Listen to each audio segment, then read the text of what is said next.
Morning Juice. Sports, insight, and great storytelling. Starring Bobby Carpenter and Jeff Tito Thitoff. It's time to attack and dominate. And that is what the hell we will do. Morning Juice. Tito. Bodie. Bobby Carpenter. Guess who's back? Back again. Bobby's back. Tell a friend. Bobby, how the hell are you, my friend? I'm doing well, sir. It's good to hear from you. It's good to be on. Excited to be in here with you today. Look, you've been gone a couple days. Theo dies. Ozzy Osbourne dies. I'm glad you're back because we lost some greats. Who is the first? Theo, Malcolm Jamal Warner. Oh, gotcha. Okay. He passed away, drowned. Yeah, Ozzy died. Yeah, so I'm just saying it's good you're back for celebrities because now no one's going to die today, Bobby. Great to hear from you, my friend. I didn't realize until look at that background. That looks pretty nice. Yesterday I had to do the reads for Roosters, and I never realized how great of a job you do until I was forced to do it. And I think I did okay, but I'm just saying, like, you've got that nailed down, Bobby. You know the Roosters reads. We gave it away. Everything worked fine, but it was weird not having you do it. Yeah. I guess you do something for 5 years. You hopefully become fairly adept at it. That's generally the goal. And, I guess that's part of it. That if we're trying to groom you and maybe mold you a little bit. We can't say groom anymore, Bobby. We can't say groom anymore. What's wrong with groom? You can't. No, Bobby, we can't say it anymore. We can't do it anymore. Nationals beat the Reds yesterday 6-1. Guards over the Orioles 6-3. I'm not going to give an update, but if I were to give an update, Bobby, I would tell you we're 8 days till the Pro Football Hall of Fame game, and I'm not going to do that. Also, 38 days till Ohio State, Texas, so we're not going to do that either. But, Bobby, I know you are ready. And there was somebody who I said to Bodie, make sure Bobby knows this, and you already knew it. You beat me on it. You already had it there on this date in history. Let's make us smarter, Bobby. Time to get smarter. Morning Juice presents Today in History. Here's your professor, Bobby Carpenter. The lieutenant did well while you were gone, Bobby, but it's time for the general to shine.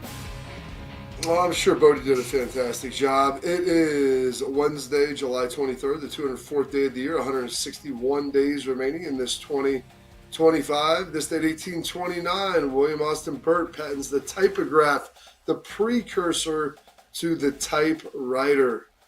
Technology, it's just never ending. I got a D in typing in high school, by the way. How did you get a D in typing? You're that bad? Yeah, I didn't care. Whatever. But I got a D. I got a D plus actually in typing. Mr. Carter, I think, was our teacher. But yeah, D plus in typing in high school. Coach Carter? It might have been Coach Carter. Could have been him. Samuel Jackson? I love that. That would have been. I can't hear you. I can't see you because of your shiny head. Go ahead. That's amazing. Yeah, we had keyboarding. We actually had computers then. But of all the classes that you could take, I tell my kids, the typing is probably keyboarding, whatever it is probably one of the most efficient. Although they all use the talk to text now, but like you can type way faster than you can write. Yep. This date, 1903, Ford sells its first automobile. One of the great companies in American history. 1925, Lou Gehrig hits his first of 23 career Grand Slams. And then this date, 1962, a couple of big things. Telstar relays its first publicly transmitted transatlantic live broadcast with a program featuring Walter Cronkite. So today we take that for granted with all the sat links and everything else that goes on. Back then, they were running through cables. You know there are cables connecting Europe and North America that for broadcast purposes that off? I've heard that. I don't know all the tech. Under like the ocean? Mm-hmm. I don't know how deep they are, but they drag across the ocean, yes, from North America there. It's a lot of cable. Yeah. I mean, I'm sure it took quite a while to put that together. But also on that same day, 1962, Jackie Robinson becomes the first black player to enter the Baseball Hall of Fame. But I want to thank all of the people throughout this country who were just so wonderful during those trying days. I appreciate it no end. It's the greatest honor any person could have. And I only hope that I'll be able to live up to this tremendously fine honor. It's something that I think those of us who are fortunate again must use in order to help others, because it's such a tremendous honor that we should be able to go out and do things to help. I'm just grateful, and I'm sorry it's taken so long, but I just wanted you to know I appreciate it so much. Thank you. Bobby, like him and Ali are the two most significant sports figures in my mind in American sports history. And you're not wrong in saying it's a very, very short list. Yeah. I think you might be shortchanging one of the great Buckeyes of all time, and Jesse Owens, for what he Fair. did. That's fair. Yeah, you're right. It's all right. I mean, listen, if you want to go over and stare down Hitler and go set 4 world records, win 4 gold medals in 36, I think that's significant. You may not value people from Ohio as much as people from other states, though, so that's okay. Maybe I think Bodie's about to mention Joe Theismann. Go ahead, Bodie. I was going to say Bill Russell as well. Bill Russell. You're right. Yes, that's fine. It's Theismann. By the way, you do know the Theismann story, right, Bob? About his name. His name is Joe Theismann. It used to be Theismann. Yes, he changed it. Theismann for the Heisman. Theismann for Heisman. Didn't work out. If he wins the Heisman, better. I thought it was Paul Hornung is that he was going to mention the only right, Heisman Trophy winner to be on a losing team. Also, betting on himself. I like that, So I like it too. Packers, yep. How about that? Some music news. This date, 1983, the year of my birth. Synchronicity, the last album with Sting and the Police all together, hits number 1 in the United States.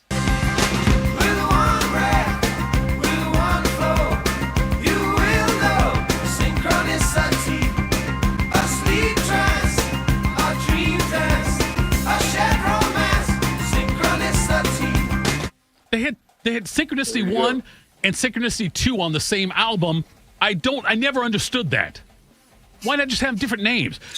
Genesis had the same. Genesis had Home by the Sea and then Second Home by the Sea on the same album as well. Just be creative.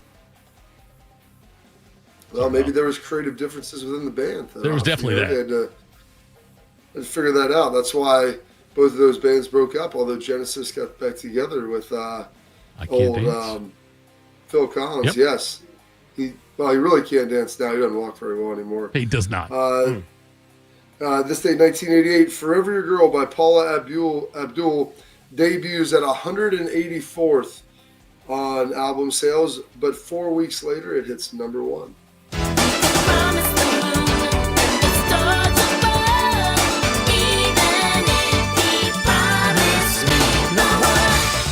Better remember.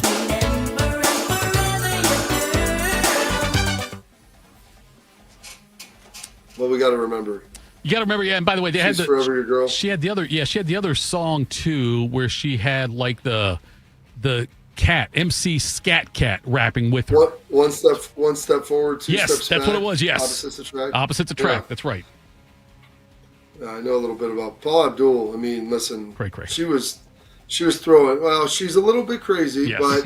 But sometimes you may dig that a little bit. Hey, she'd be fun to date, but not good to marry. Go ahead.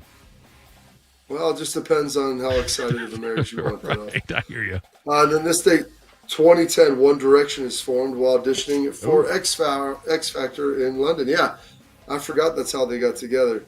Some birthdays here. I wish Shark was here, Bode, so him and Thitoff could have an old man conversation about this. Born on this date, 1918. The 10-time All-Star for the Dodgers, 2-time World Series winner, Hall of Famer Pee Wee Reese, born on this date. Then followed up, same birthday, 18 years later, 1936, unfortunately passed away far too soon of a heart attack. 9-time All-Star, 3 World Series, often overshadowed by one of his teammates, but he did win a Cy Young, I believe, in '62. Don Drysdale, the Hall of Famer as well. Don Drysdale. Go ahead. Sorry, play your. You got better than Sandy Koufax. No, not better than Sandy Koufax. No, but great 1-2 punch. So, and Drysdale had a long broadcasting career. He did ABC's Monday Night Baseball for a long time. Cosell always called him Double D, but he was a great broadcaster. Yes, died of a heart attack way too soon. But he was a fantastic pitcher. I think. Yeah, fantastic pitcher on those teams with Koufax. But yeah, a great number 2 guy. Would have been an ace on other teams, but yes, behind Koufax. Okay, so I was just seeing. I mean, there Call might Shark. be people that have differing information. I mean, Thitoff, he died of a heart attack suddenly at 56. How old are you? Oh, we're going to do this. I'm 54, Bobby. And Okay, well, look, if you have a heart attack, you're going to die suddenly no matter what, right? That's always a sudden. Like the very end was sudden, like in Fletch. Yeah. It's always going to be I guess sudden if you die of a true. heart attack. It's going to be sudden. Fletch. It's not. I don't think there's any like drawn out heart attack deaths. I mean, you could like go to the hospital. They could hang around with it for a while, and then eventually you fade off. Are but you close to a doctor? I don't know. All your schooling, No, I'm not saying, at all. are you anywhere close to having a doctorate? Is what I'm asking you, I guess, because I know you still. Yeah. I teach. I have had some information about getting a PhD. Yes, So you could do that. You going to do it? I don't know. It's a big time commitment to be able to do that over like 3 years, which You got to do it. I'm not. Well, the person that would have inspired me, Yes. is the Diesel, the Okay. big Aristotle, Yep. Shaquille O'Neal. Shaq. Yep. He's a doctor. Well, he did, Doctor. and I'm like, Right. I don't know. We'll see. It's a lot of work, Jeff. I'm very That's the good only thing. at I got a lot of- volunteering your time. I think you get time to do it, Bob. You ought to knock it out. Dr. Bob. I don't know if Court will be very happy with that, but Dr. Bob does have a nice ring to it. Also, turning 64 years young today, one of my favorite actors. Versatile catalog from his young times to his start with Cheers, Woody Harrelson.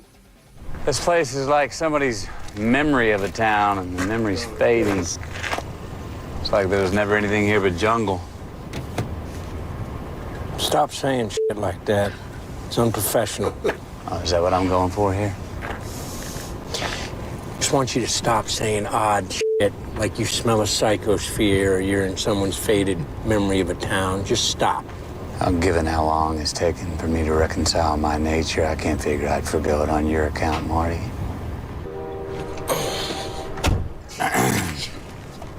You get any sleep last night? I don't sleep. I just dream.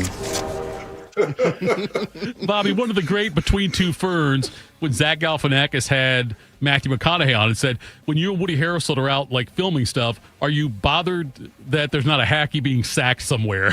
I think that's outstanding. That's a great line. It is. That dialogue between them in True Detective, though. That guy smelling psychosphere, a memory of a town. Did you get any sleep last night? I just dreamed. It's the back and forth with them. Have you seen True Detective season 1? I have not seen the whole season, no. I've seen bits and pieces. Oh, Again, clips on YouTube, Bob. That's what I watch. It is one of the. You've seen it, haven't you, Bodie? Yes, I have. Just the first season. I haven't seen any more after that, but I've seen the first one. The other ones are okay. There's bits and pieces in there, but True Detective season 1, Thitoff, is one of the great crime movies. Is series, it a dramedy? Whatever you want to call it. Is it like drama and comedy, or is it just drama? The only comedy is the stuff that's like non-intentionally funny, like Woody Harrelson. Yeah, I don't sleep. I just a dream. I love After that he line. says, "Quit saying weird crap." Right. All right, you're freaking me out. It's really good though. Some other birthdays today. Turning 61, the lead guitarist for GNR, one of the best guitar players many say of all time. Slash. Do you know his real name, Thitoff? I believe it's It's right in your wheelhouse. Tommy Two-Tone. I have no idea what his It's real not name even is. close. I don't know what his real name is. It's Saul Hudson, All right. a.k.a. Slash. Better I Call Saul? stumbled upon this. Better Call Saul. Well, maybe. Yeah, I don't there you know go. if that's the same Saul, but they might be related, though. And then, thankfully, I stumbled upon this yesterday. I forgot to give Bodie this at the beginning, but since I left today in history at the office, and I'm not at the office, I had to redo it last night. Philip Seymour Hoffman, unfortunately, lost him 2014, over a decade ago, Wow. born on this date, 1967. The rabbit's foot, where is it? What I gave you. I'm going to count to 10. You're going to tell me where the rabbit's foot is, or she dies. You kill her, you do this, you get nothing. Are you listening to me? The only way you're gonna get what you want is for you to... You think I'm playing? You think I'm playing? You don't think I'll do it? Where is it? Where the hell is it? Look at me. Where the hell is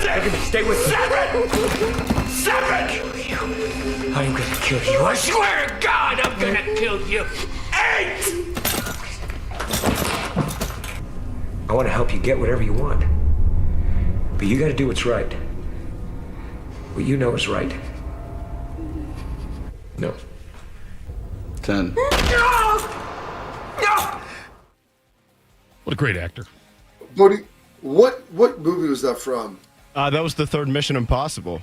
He is a great. Oh, he's probably yeah. the best villain in the Mission. Honestly, he's probably one of the best villains in any movie. He was so good in that movie. And then about 10 minutes later, Tom Cruise, Ethan Hunt, technically, took his own life in that movie to undetonate the bomb in his head. But then he brought himself back to life. So that was pretty awesome. Of course, I mean, limitless. You look at his catalog from The Big Lebowski, Along Came Polly, The Hunger Games.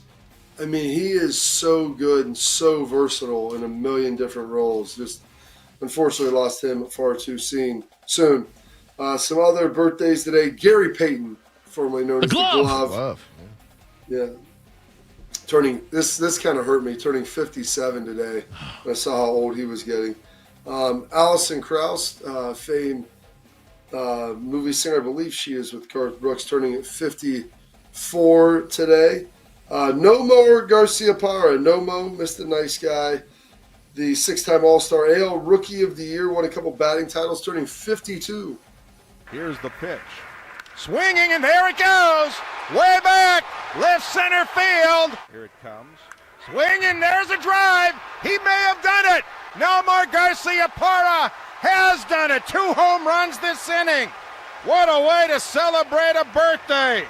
Nomar with his second of the inning, his second of the game. Bases loaded, 2 out. Here's the pitch. Swing, and there it goes. Way back. Left field. Grand slam, his 3rd home run of the game. Garcia-Parra brought them to their feet. Keeps them on their feet. Celebrates his 29th birthday with 3 home runs, 8 RBIs, 16-4 Red Sox. Nomar Garcia-Parra just to the right of the Coke bottles. Bobby, like that was the trinity of shortstops in the American League. You had A-Rod, who was juicing. You had Nomar, who couldn't stay healthy. And you had Jeter, who was just a good, clean guy. But they were all so good at the same time in the American League. Yeah. It's also kind of crazy is the fact him and Pedro were kind of, they were, to me, when I would think of the Red Sox in the in the 90s, it was those two.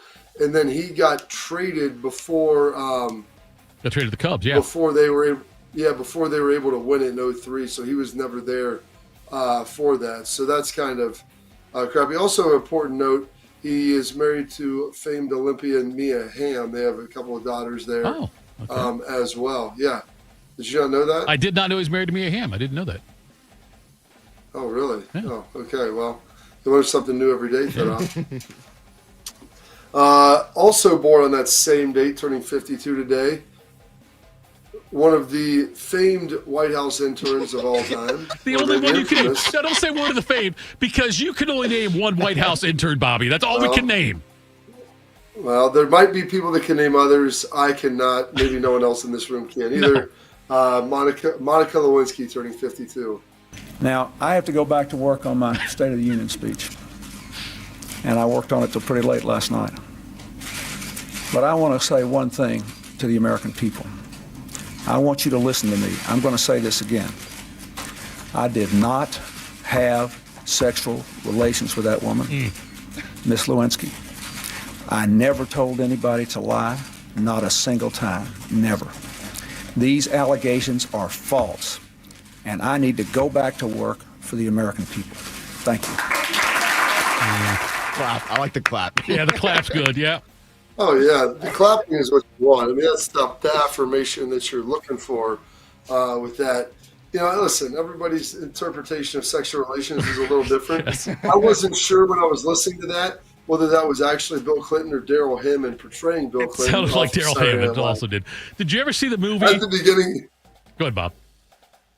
Well, at the beginning, Bodie, I didn't I was like, man, did he just pull this from SNL? This would have been tremendous, but it was very, very good. I got to go work on my State of the Union speech. Is True Colors the Travolta movie where he kind of portrays loosely Clinton in that thing? I think it's True Colors, maybe. But a great movie, though, nonetheless, though, where like he's kind of like Travolta kind of plays that kind of guy, kind of a playboy president who does something like that. But the clapping, like Bodie said, is great. But what Clinton and Lewinsky did, I don't think you could actually get the clap. Is that fair to say? I mean, yeah, probably not. I wouldn't think. You could probably get some other things. Yes, but not the clap. Probably not the clap. Yeah. And with that, that is your presidential tip for today. Born on this date, 1974, one of the great Buckeyes, Blitnikoff winner, Pro Bowler, former teammate of mine, and former alum of Thitoff's high school. Lost him in 2017, but Terry Glenn, born on this date, 1974. Play fake. Boyd has time, has a man wide open. In the middle of the field, that's Glenn. He needs a block. And Terry Glenn scores for Ohio State. 2nd and 7. Boyd on the slant. Glenn, touchdown, he's in the house. Wow, what a catch. Strength is to the left side of the formation. Hoying's going to pass, has Glenn on the slant. Have we seen this before? That's what I'm talking about. Play fake. Glenn is wide open. Jog into the end zone. A-B-C ya, and I wouldn't want to be ya, says Terry Glenn. His 4th of the day, and the beat goes on and on until the break of dawn. Glenn, back to his story, a great story on the Saturday afternoon in Pittsburgh. The previous school record was 220 yards by Gary Williams against Florida State back in 1981.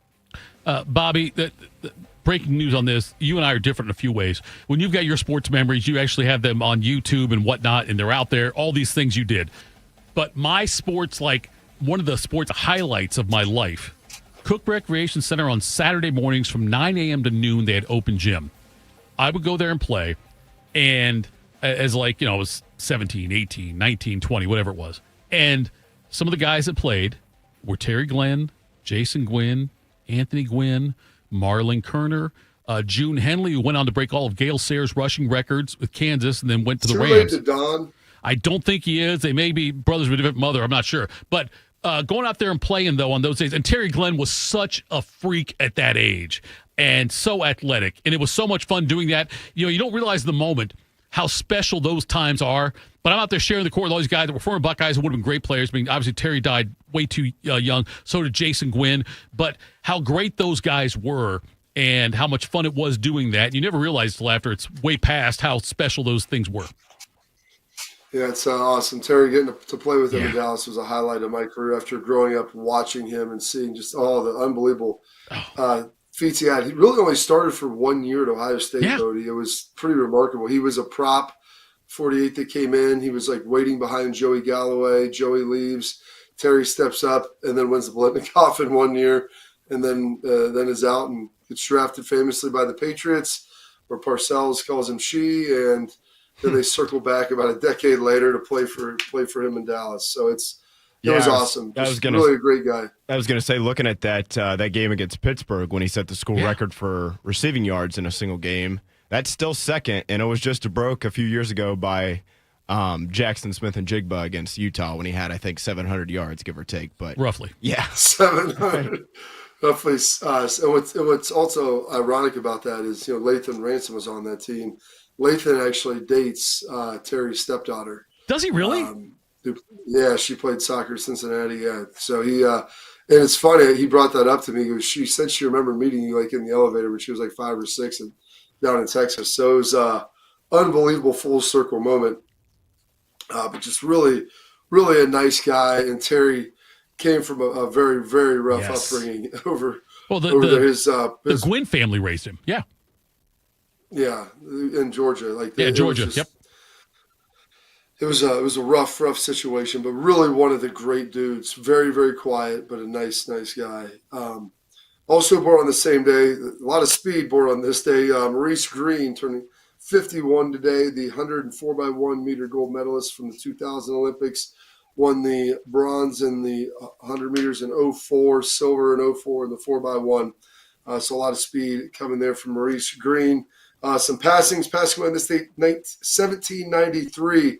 One of the group of five who helped write the Declaration of Independence, and the only man to sign what they say are the Big Four that documents in the United States history: the Continental Association, the Declaration of Independence, the Articles of Confederation, and the Constitution. Roger Sherman, the senator out of Connecticut, passing away on this date, 1793. Ulysses S. Grant, passing away in 1885. Bodie, he was what number president? Bob, just like Peyton Manning. He was number 18. Yep. Also Steve Angeli. Yeah, I mean, if you think about it, he was right after Lincoln, after his assassination, so 16, 17, and then ultimately 18, with Johnson being crammed in the middle there. Eddie Rickenbacker, the famed World War I Medal of Honor winner, shot down more planes during World War I than any other pilot, passing away on this date in 1973, and passing away on this date 2011. They tried to get her to rehab, but she said no, in Amy Winehouse. You go back to her,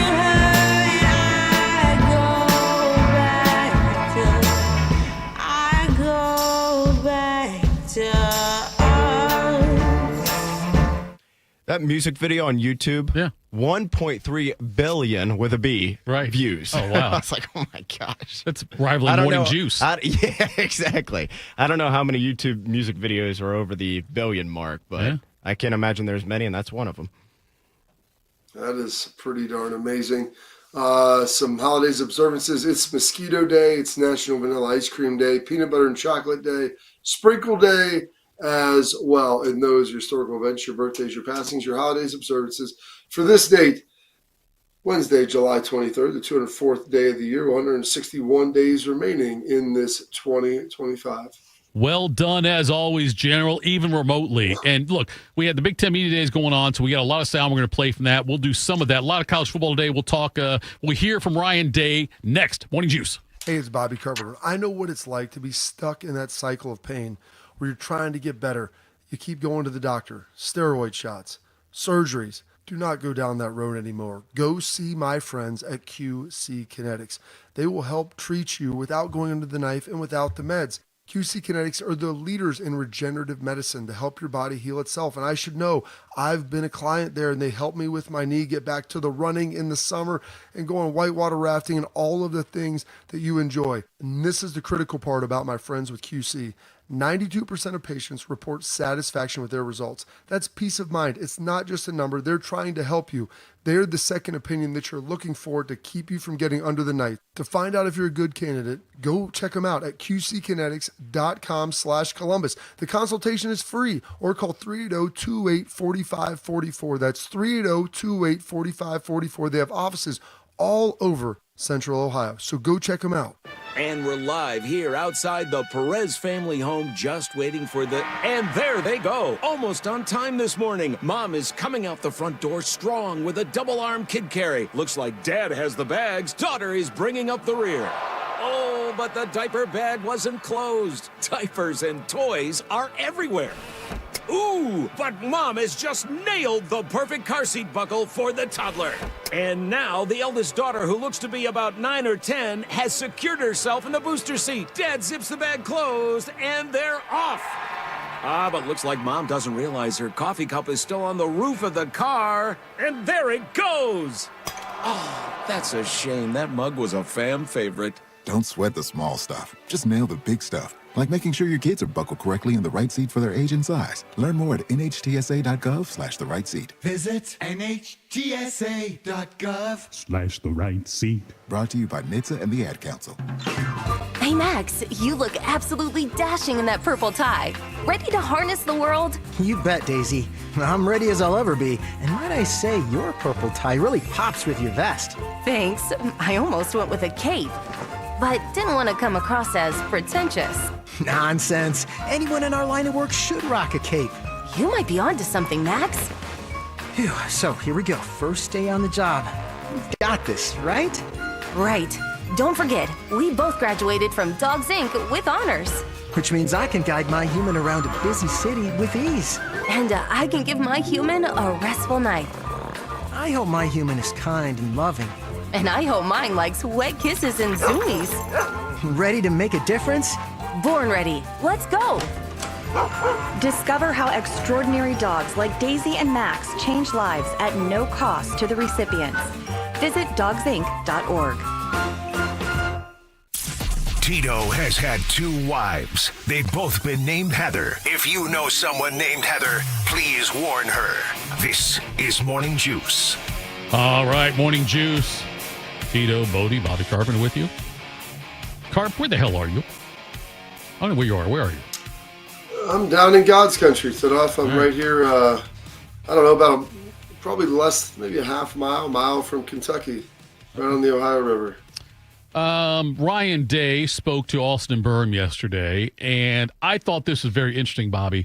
He was, and you don't think about, I don't know if the common fan, I don't know what the common fan would be. That's probably a stupid thing to say. I don't know if the normal fan would, though, understand, like, when your season goes on as long as Ohio State's did, it does affect how quickly you prep for the following season. Here's Ryan Day talking about playing catch up, not ketchup like the condiment. Here's Ryan Day. On January 21st, I felt like we were in major catch-up mode. I felt like we were way behind the 8 ball for a lot of reasons. One, the portal opened up on our team for 5 days when everybody else in the country, it was closed. Yeah. And so, that was, we lost 7 guys there. And then we can't replace them. We worked hard to retain our roster. We didn't have anybody leaving the second portal, which was great. But I felt like we were constantly in catch-up mode, and I felt like if you get to the national championship game and that window is going to continue to be the same in terms of the transfer portal, it really puts you behind the 8 ball. And some people say, well, that's part first of world problem. That's right. Yeah. That's part of going that far, but doesn't mean that it's fair. Wouldn't happen like that in the NFL. So regardless of whether it's us or somebody else, I think that the portal should be after that. We talked to Ross Bjork about it before, Bobby, you and I did, and just the way that he wants the calendar adjusted. It certainly does put Ohio State, granted, winning the national championship or playing in the national championship, regardless, is a great honor, but it does put them at a disadvantage going into the following season. Like Austin said, those are champagne problems, first world problems. You're winning a lot, you're playing longer than everyone else. Yeah, then with that, you'll be subjected to a later portal and all these other things. I'm hoping that they do away with that immediate postseason portal. Mm-hmm. I talked to Gene Smith. I was on XM's Friday and talked to him about that, of trying to figure out the portal windows. And probably the best way to do it is to, have something in, April, May, where it aligns then with the fiscal calendar, which most of these guys' contracts are going to be aligned to from the revenue sharing, which comes out, starts July 1. So that would kind of put all that together, and then it would eliminate the need for some of these issues as well. There's the bowl games, then there's the playoff games, and there's the, keep playing the playoffs. And at some point, all these different windows are opening up for people, and there's nothing of uniformity just due to the school calendar and how long guys are playing. People didn't see it on the YouTube. You didn't see it, Bobby, but Bodie actually is pointing a knife at me right now because I didn't mention the fact it's also disadvantageous to Notre Dame, and I should have said that, I guess. I apologize for not bringing that up. Is this true? Yes, it is true. It is very true. Yes, disadvantageous to any team that played that long into the season. But yes, Bobby, because I know we've got, and part of the issue is because there are the different schools have different times when the school semester starts. And that's part of it too, because that was something last year, I believe, where Texas, when they went to play Ohio State, they had different rules for them that Ohio State had as prepping for the game against Texas. Like Ohio State had to have, academic advisors and tutors and all these things, had to travel with them, whereas Texas didn't have to worry about that. Ohio State had to practice less than Texas did. Is that all? That's a huge part of all of this, isn't it? Oh, it definitely is. When you start talking about, how the calendar works and the rules and everything surrounding whether you're in school, whether you're not in school. Because when you're in school, Thitoff, you're subjected to the 20-hour rule. Yep. Which, ironically, guys are getting paid now. I know they're in school. And so anytime you have some sort of class conflict, deference should always be given to the academic side. But in reality, with that, too, saying like now these guys are getting paid, they're getting paid quite well. Yeah. So the 20 hours should probably be relooked at and revisited, especially in kind of the football landscape and mindset. Bobby, I feel like, I know that because of your mom and the fact she was a teacher and everything, I know that academics was always very important to you. And so you truly were. My dad didn't teach either. No, I'm not saying your dad. Your dad too. I'm just saying, I remember your mom being the teacher. Your dad's a football player. He's a teacher. He's a football player, though. Anyway. Well, he coached. So usually when you coach, you teach. So there's That's that fair, element, Bob. too. I apologize to Mr. Carpenter. Now, not you, the other one. But you were a student athlete. And I know that Cardale Jones brought it on himself. He said, I didn't come here to play school. I came here to play football. Are we at a point now, though, with how much money's being paid out to some of these people, that academics really aren't nearly as important as they were 20, 30 years ago when it comes to college sports, college athletes?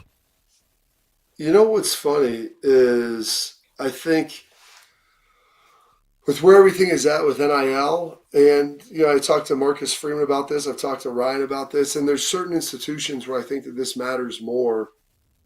But I think that I don't want to just say pure academics, but we'll call it strategic life relationships and everything else like that goes into that. And the academics is a part of it. I think that matters maybe even more now, the fact that everybody can get paid and just you're trying to find differentiating factors. And especially if someone's like, well, they can pay me more because maybe they don't have quite the talent base on their team. But what is NIL going to look like moving forward for me? Is this have a bigger brand? Is there as much connection? And then also, like, what does the alumni base look like? What does my life after football look like? What weight is my degree going to carry? Those are conversations now are being had, I think, at a greater degree than maybe they were even 10 years ago. I mean, you were talking, Bob, last week about the fact that we don't hear about anybody. Now, granted, the thing happened in Memphis where some softball players did some coursework for a basketball player and they got busted. They got popped for that. But we don't hear anymore about I thought that's people helping people. That's what I was sure. Right. Yes.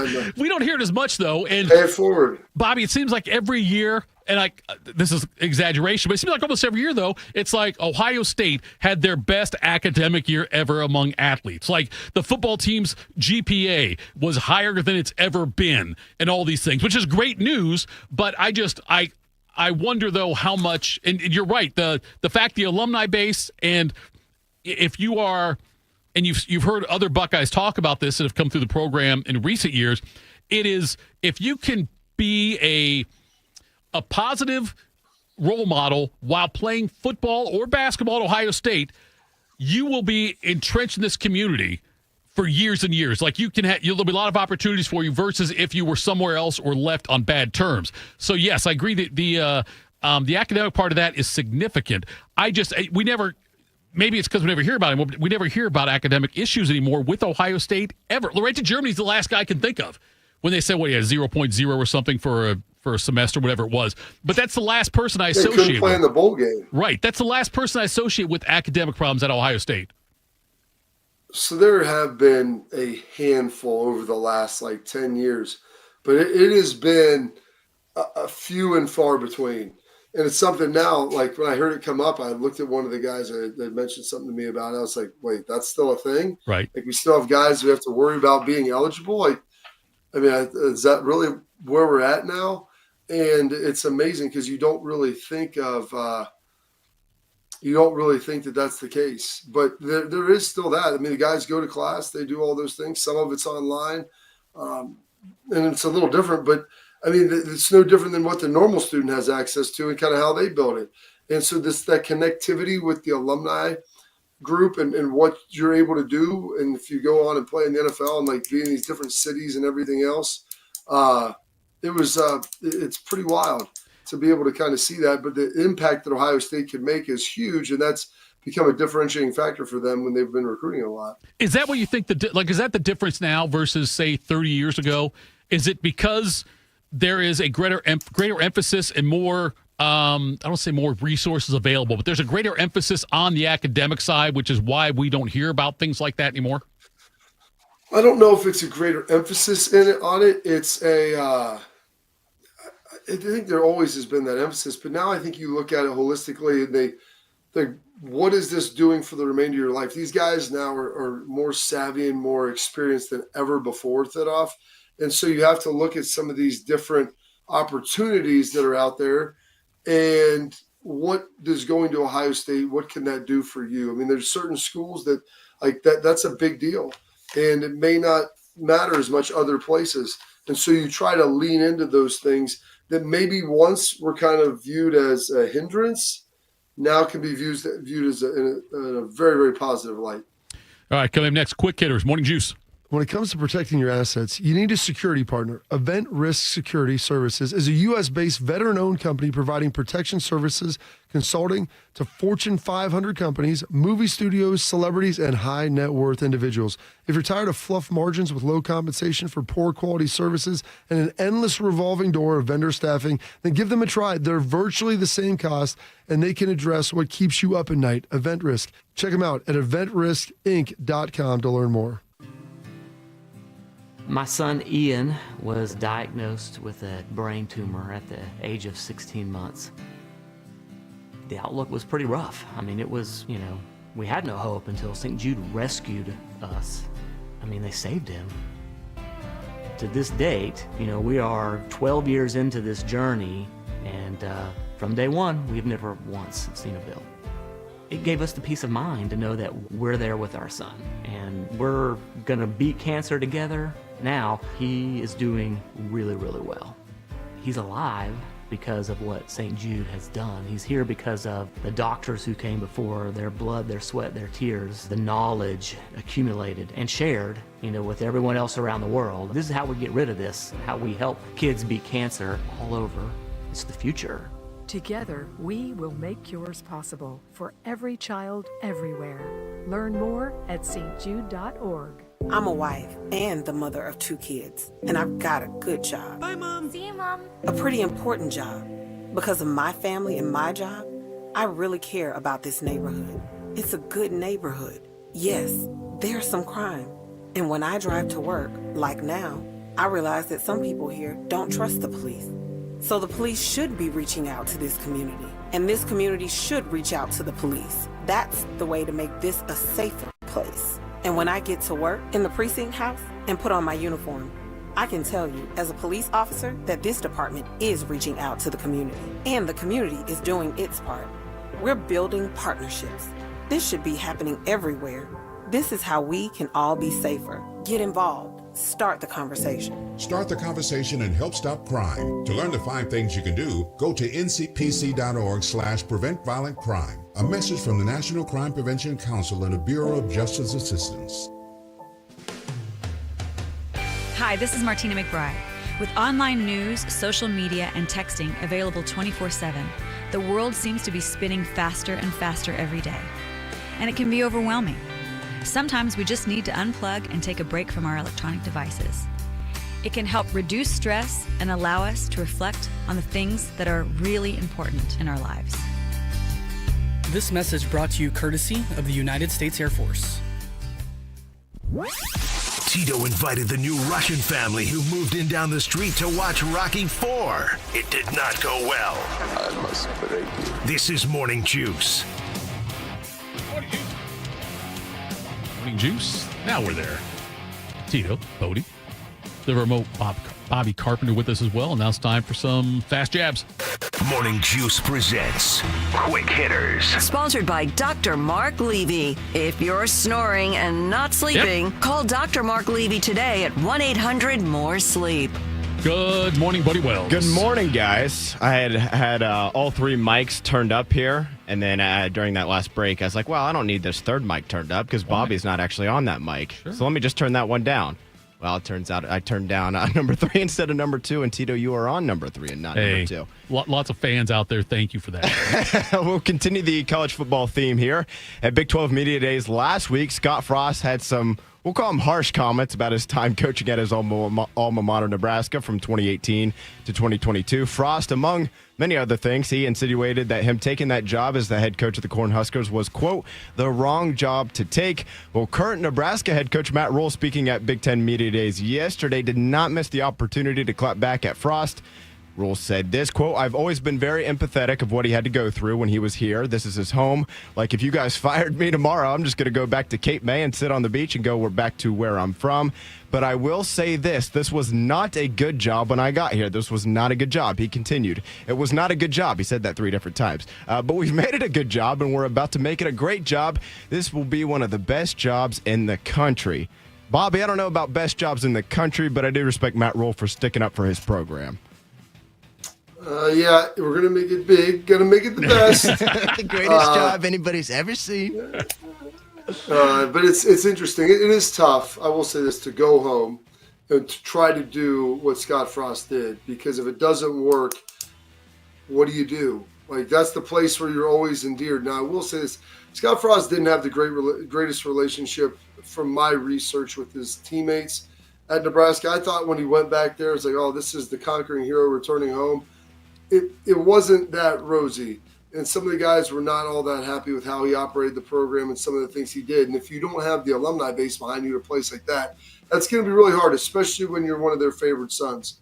So that was difficult. There are some constraints to winning at Nebraska, especially now in NIL and recruiting. You're in the middle of the country. And outside of Bo Pelini, they haven't had really any measured success since Frank Solich. And that's what's kind of tough to wrap their mind around is you start looking back. That was 25 years ago now that they're trying to look back at that Osborne, and then Solich wasn't Tom Osborne, and that was his biggest crime, and that's why he was ultimately fired. But yeah, it is it's a program that I think can be good, but they're going and be really good. I don't know about great, but they do have some unique challenges that they'll have to overcome. Bobby, this hit me hard when I heard Rule said this wasn't a good job. Only because it goes back to my, the fact I'm older and I remember Nebraska was great. And it's hard for me to think that somebody else thinks Nebraska is not a good job. Bodie said also is it one of the top jobs? Probably not. But is it a top 30 job in the country, Bob? Nebraska football head coach, is it a top 30 job? I'd say it's top 30. But I mean, there was a time where people looked at it as the top 10, top 5. In the mid-90s. So the top 30, I mean, there's a precipitous drop there between 30 and between 5 and 30. You start getting to 30, what's the difference between 30 and 50? Not a whole lot.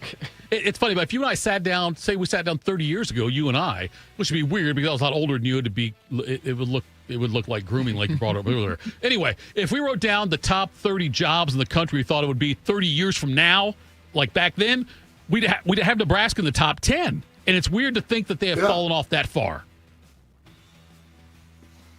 It is, but that's where they're at. It's been 25 years since they've done anything of significance.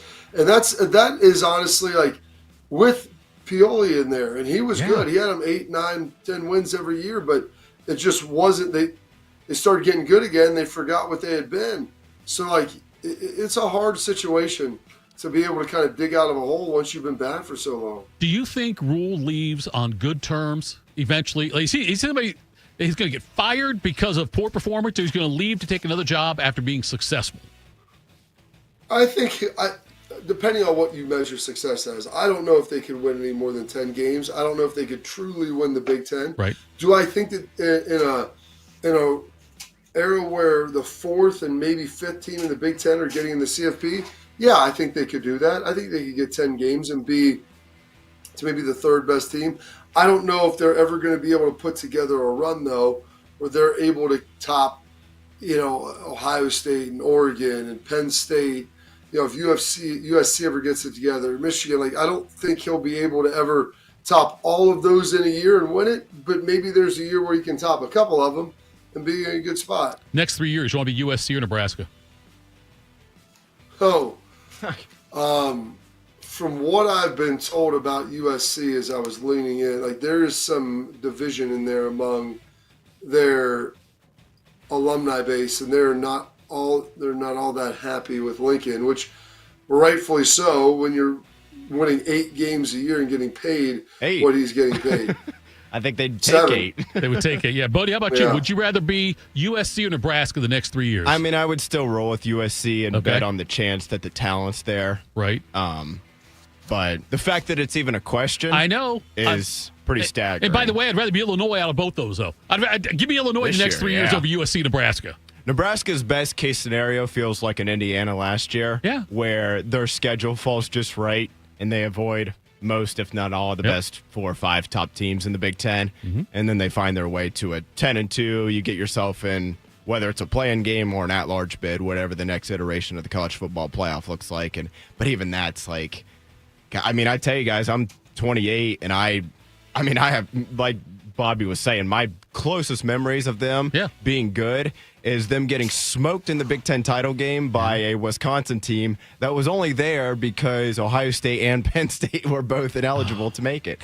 Shout out to the leaders and legends. Bodie, Kids nowadays don't know east, west, north, south. No, man. Every leaders year, and legends. Nebraska was in the top 5. Oh, I know. They won the years. title. Was it 3 out of 4 years in the 90s? Something like that, yeah, with Tommy Frazier. Yeah. Oh, my God, they were so good. It's hard to believe. Yeah. We'll stick with the theme of Big Ten Media Days here. The Maryland Terrapins had one of the more disappointing seasons in the conference, and maybe even in the country last year. They went 4-8 overall. They were 1-8 in conference play, and head coach Mike Loxley was very honest about what went wrong for the Turtles last season. He said on Tuesday, quote, "I own the fact that I lost my locker room," and this is Coach Locks speaking in third person. And also, this is Coach Locks, the locker room king, telling you in this landscape, I had to choose between paying young players who were coming in or reward the older players that have been through the fire, won 3 bowl games for me, and I tried to do both with limited resources, and that's what you get, a locker room with the haves and the have-nots. Tito, I can't imagine that Coach Locks is alone in this predicament in the sport. We'll see if Maryland can bounce back this upcoming season here. It's amazing to me that that's where we're at in college football now, is where the coach is saying, Bobby, hey, I lost the locker room because I'm paying the wrong guys, maybe. And there was a have that have nots. And I wonder how much, and you are obviously much closer to the program at Ohio State. You're in the locker room sometimes.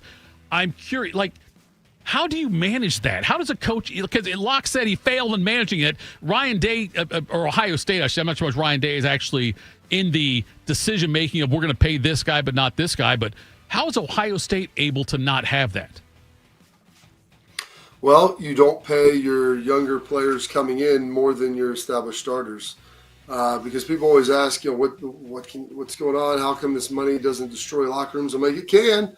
If you pay guys who are not worth it and not worthy, and people don't mind, like Jeremiah Smith, he got paid a lot coming in. You know what? He was the best dude. He was a hell of a player, and he's a hell of a guy. And then with that, you can't be paying scumbags. You need the right people in the locker room.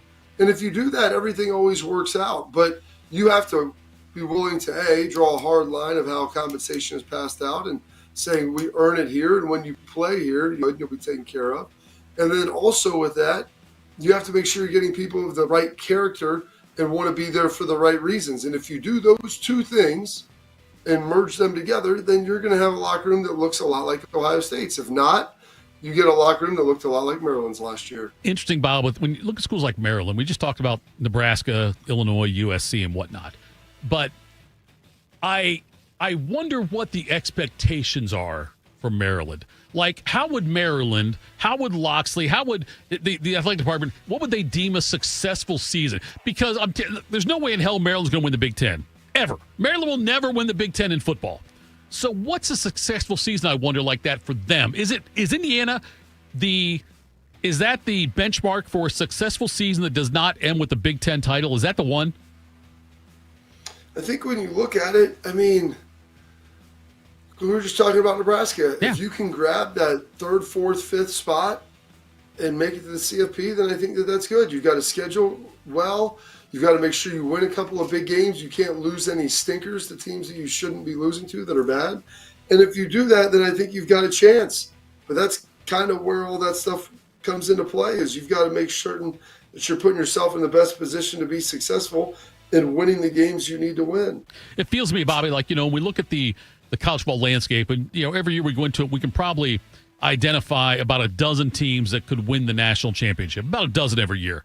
And I feel like when you break that down further, look at the Big Ten, there's like 4 or 5 teams that can realistically win the Big Ten. Like, I don't see any way in hell Nebraska, Illinois, Maryland, Purdue, Northwestern, Indiana. Not in this divisionless conference. Like, if there was still the West, you had a weak conference that you could slide in, and then it's just winning one game. Right. You can win a one-off, you've got a chance. But trying to make sure that you're one of the best 2 out of that ain't going to happen. I feel like it's like going into this year. I mean, Ohio State, Oregon, Penn State, Michigan. Those are the 4 schools. I think one of those 4, I feel very confident that one of those 4 is going to win the Big Ten. Do you see anybody else other than those 4 that would win the Big? I can't. I mean, look, Illinois is they got a great schedule, but I think when it's all said and done, to win the Big Ten, they'll have to beat Penn State, Ohio State, or Oregon in the Big Ten championship game. I don't see it happening. What do you got, Bodie? I think you'd probably even say out of the 4, you're closer to cutting that list to 3 than 5. Sure, right? No doubt. Yeah, like you could probably lop off.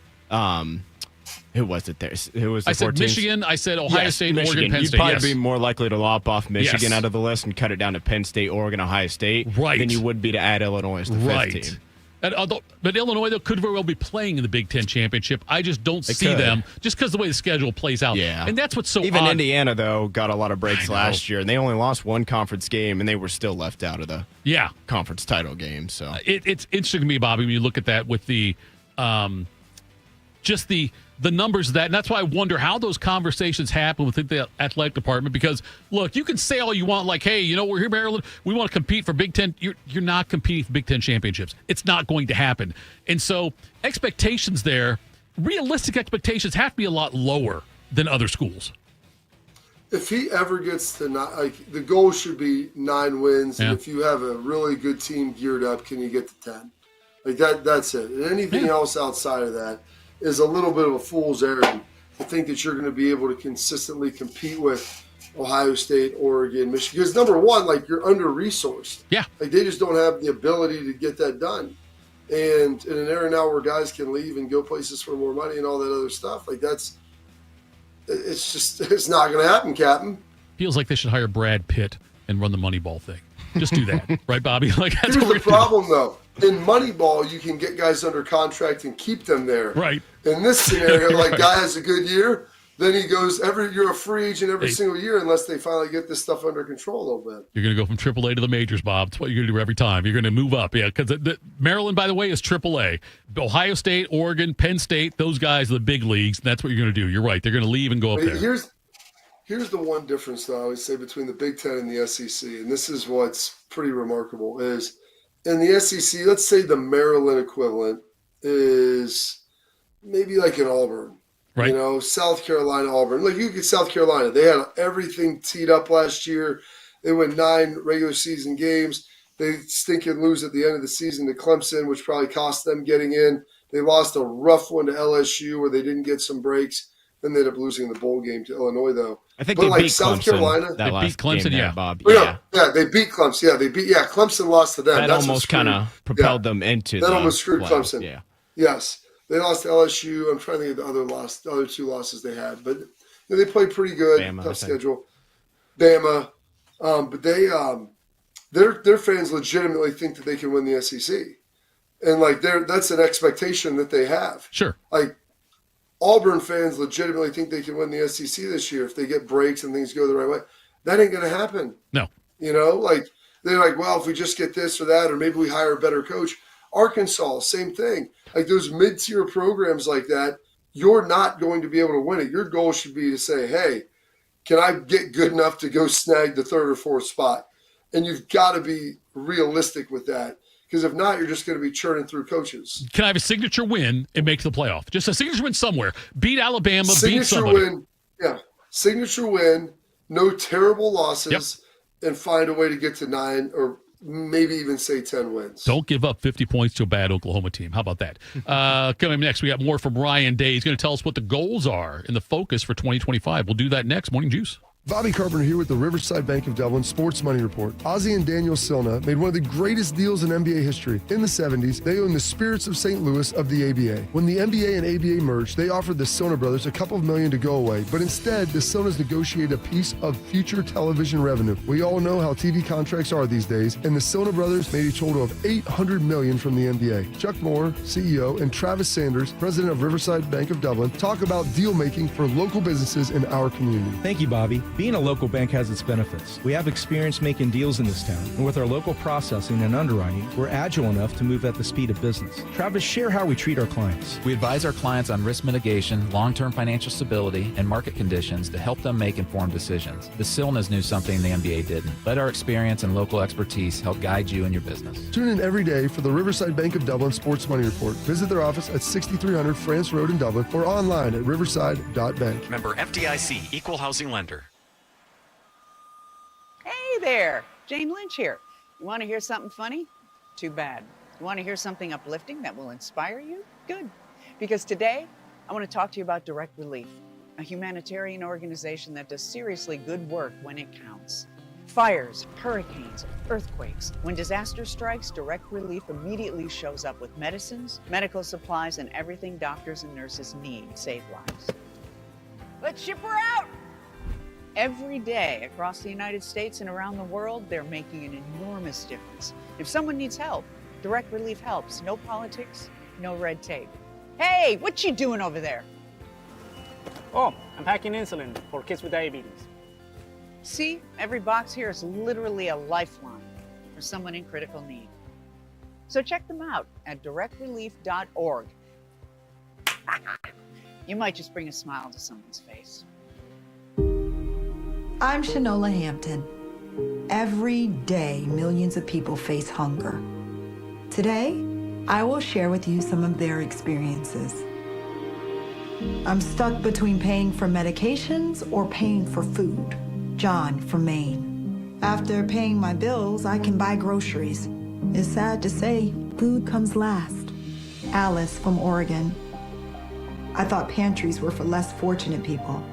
But anybody could be less fortunate in a day or even a second. Claire from Virginia. The Feeding America network of food banks helps provide over 6 billion meals to people in need each year. No one should have to worry where their next meal will come from. Together, we can end hunger. Learn more at feedingamerica.org.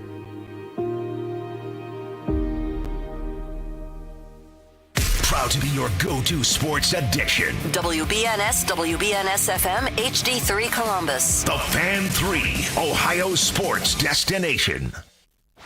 Attack and dominate. You're locked into Morning Juice. Sponsored by Riverside Bank of Dublin. Here's Bobby and Tito. Bobby, Rich Hill yesterday started for the Royals. Starting pitcher. 45 years old. The oldest active player, current player, like starting right now. Started pitching last night, pitched for the Royals against the Cubs. I bring this up to you because it looks like Columbus is getting a UFL team. Really? Yes. The Ohio Glory? I don't know what's going to be the Ohio Glory or not. I'm not sure on that one. I've often said that a professional sports team, if they do it the right way with former Buckeye players who are not playing in the NFL, if they get a bunch of them, then I think it could be a viable thing. I ask you this. You're youthful, Bob. You're still, you're in great shape. You go out there and work out at the Woody all the time.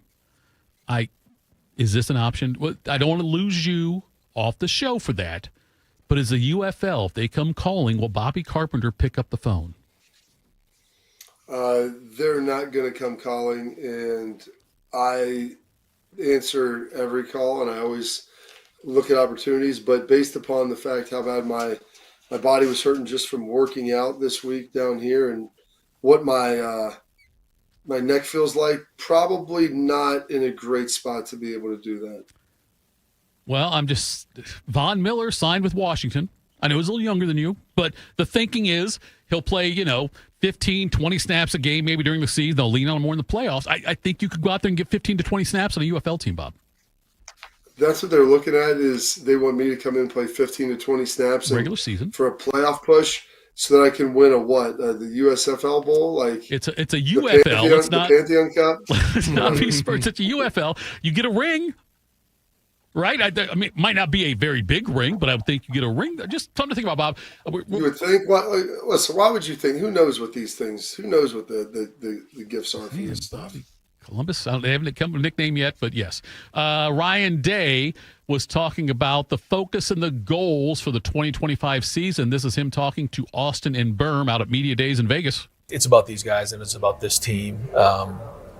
We'll talk about, what the season goals will be next week when we all, really start the full camp. But the first goal is to win the first game.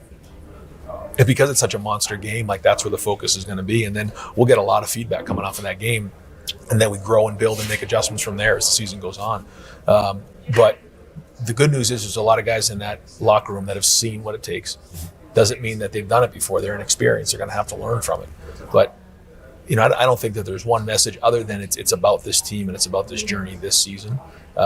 And we have to be able to, get guys to grow up quickly, because that's one of the things that we worked on this summer. Like one of our goals was grow up. We've got to get more mature fast, and then go attack this first game. And this month is going to be different than it was last year. The month of August last year, there was 3 non-conference games, but there wasn't one like this. Yeah. So if there was things along the way that we had to improve, it wasn't going to cost us a game. Sure. It can cost you a game here. It can come down to one play. So the level of attention to detail really started about a month ago, and it's ramping up to now, and we have to have a huge August.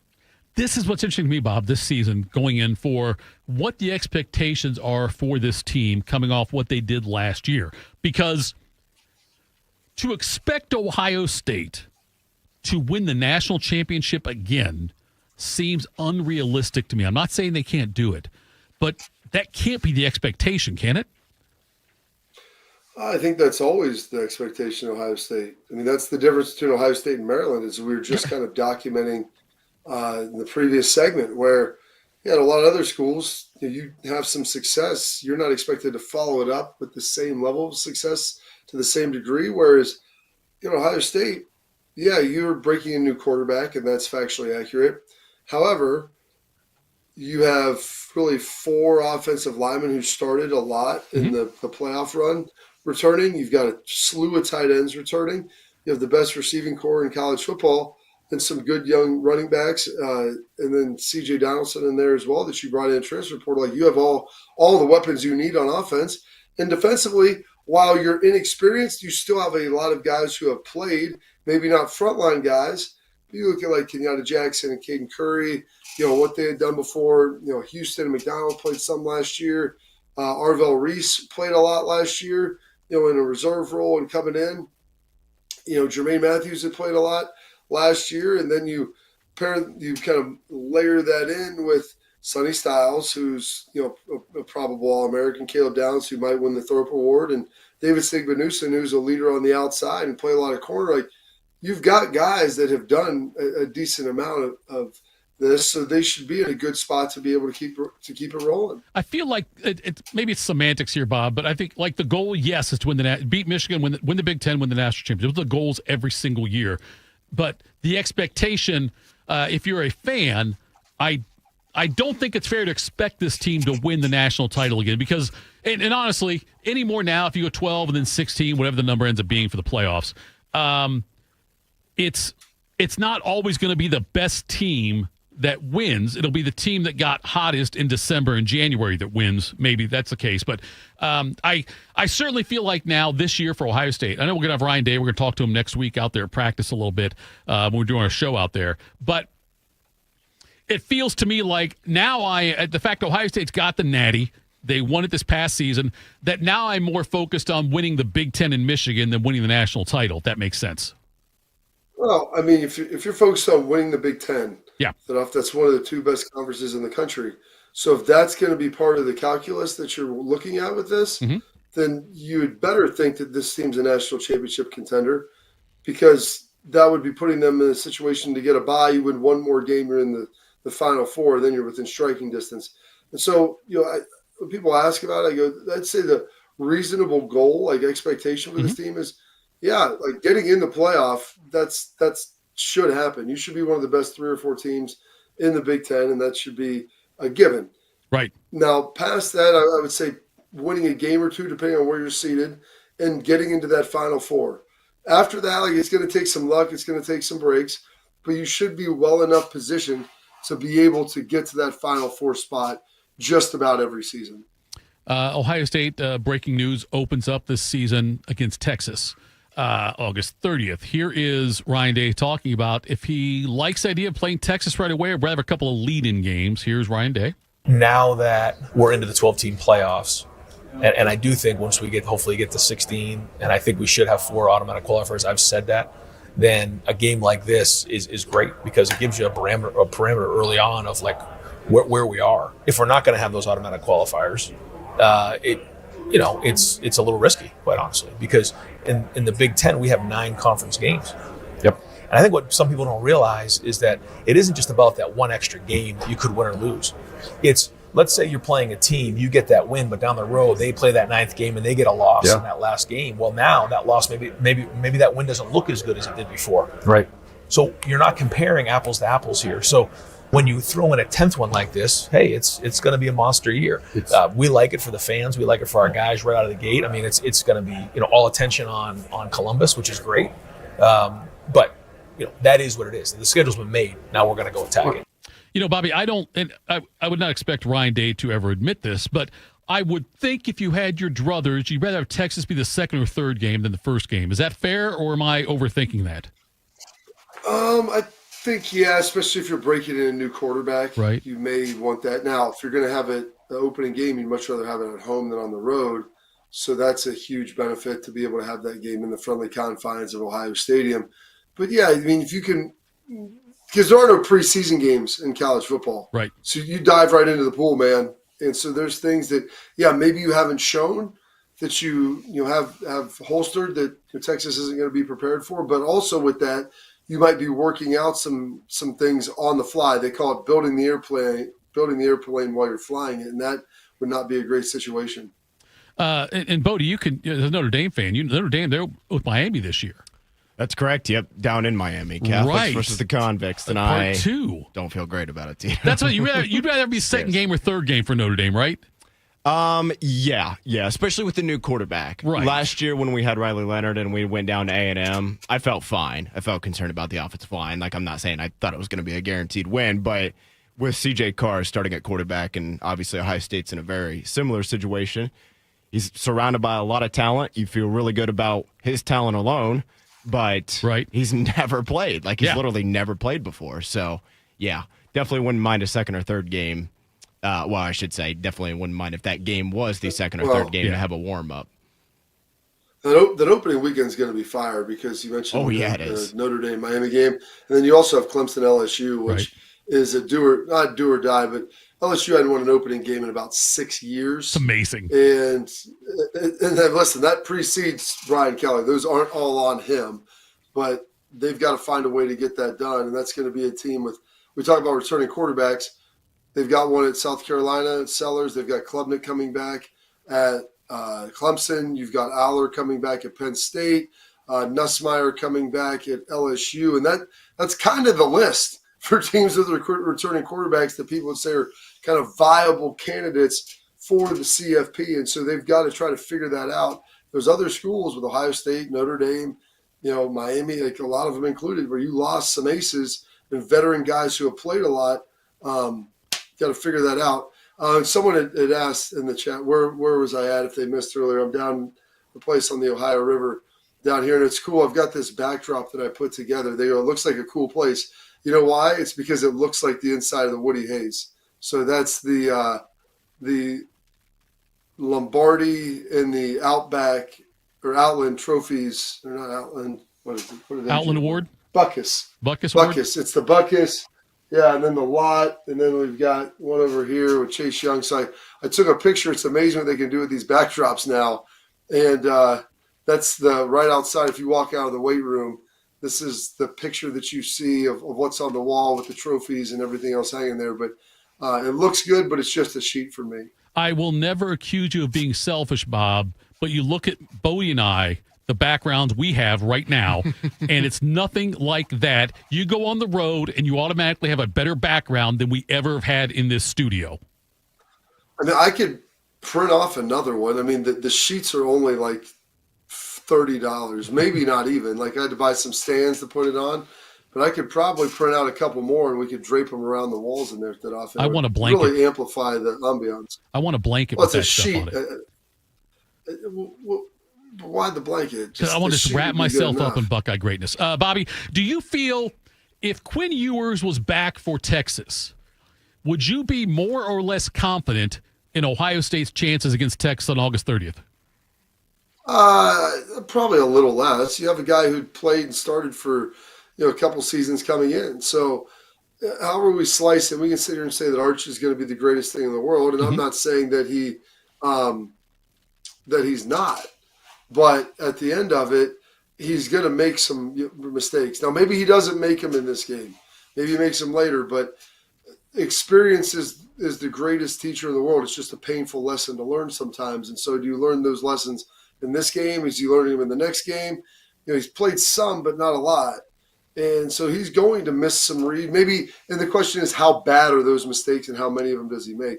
I'm convinced that the team that will ultimately win this game is the quarterback that makes the least number of the severe mistakes that cost his team, because both these rosters are pretty damn good. One of my concerns only about, I know that, okay, so the play calling last year against Michigan was not ideal. And I know. And I don't want Ohio State to fall into that conservative trap because they've got a young, look, they've got to be conservative to a certain degree because I guess, it depends. No matter if it's Keen Holes or if it's Julian Sayin, you're going to have a quarterback who has not thrown a ton of passes at the college level, especially in big games. And I'm curious about the play. We can talk Ryan Day about this too, but I don't know if you have an idea on it though. Like the conservativeness of the play calling and what that will look like for Ohio State. Well, there was a number of factors that went in the Michigan game last year. Number one, the wind, I think, was more on the field than what people realized, which was limiting the ability to throw the football some. Will, I don't know if he was in the best position to be able to make some of those reads after, some of the stuff that had happened to him. He took a lot of shots during that game. So those were two of the mitigating factors. And then I think also, the history of that game, the Michigan game, the team that wins the rushing battle has always won that game. And I think there's different ways to win the rushing battle of how you're going to handle that. It doesn't mean you necessarily need to go out there and have blunt force trauma and win in the first quarter. Maybe you win in the fourth quarter after scoring some points and then being able to dominate the clock and control the game that way. And so I think, like I said, experience is a painful teacher. Ryan has learned a lot over the last 3 to 4 years with just managing things and stuff going on. And I think he learned a lot on that 4-game run as well at the end of the season. So I'm not overly worried about the play calling and it becoming, quote, too conservative or anything like that. Can't wait. Coming up fast, so we know August 30th when Ohio State will take on Texas. Coming up next, Tony Petitti also talked yesterday at Big Ten Media Days. We'll hear from next. Morning Juice. Hey, it's Bobby Carpenter. I know what it's like to be stuck in that cycle of pain where you're trying to get better.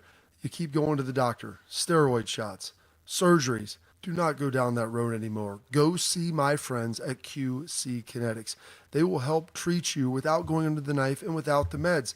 QC Kinetics are the leaders in regenerative medicine to help your body heal itself. And I should know, I've been a client there and they helped me with my knee get back to the running in the summer and going whitewater rafting and all of the things that you enjoy. And this is the critical part about my friends with QC. 92% of patients report satisfaction with their results. That's peace of mind. It's not just a number. They're trying to help you.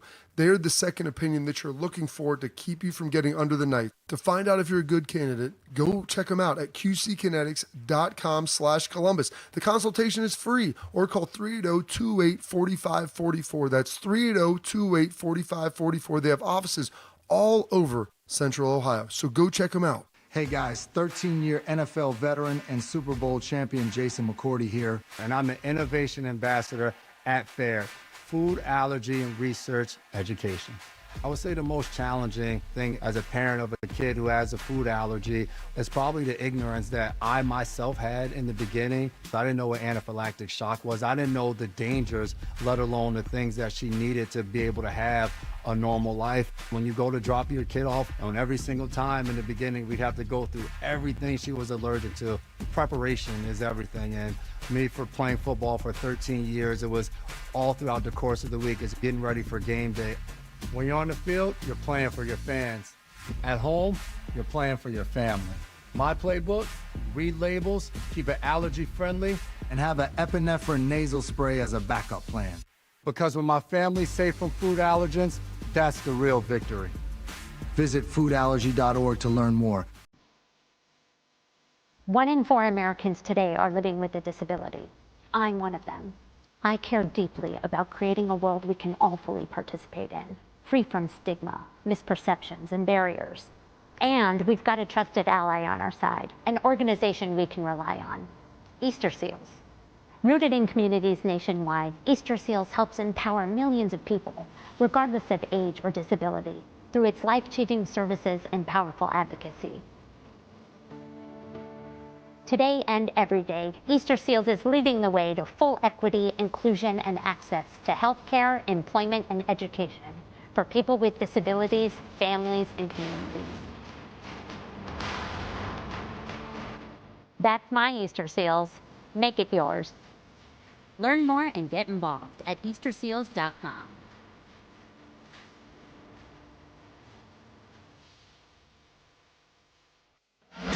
Bobby is known as the General. Tito shops at Dollar General. This is Morning Juice. All right, Morning Juice. Tito, Bobby, Bodie with you.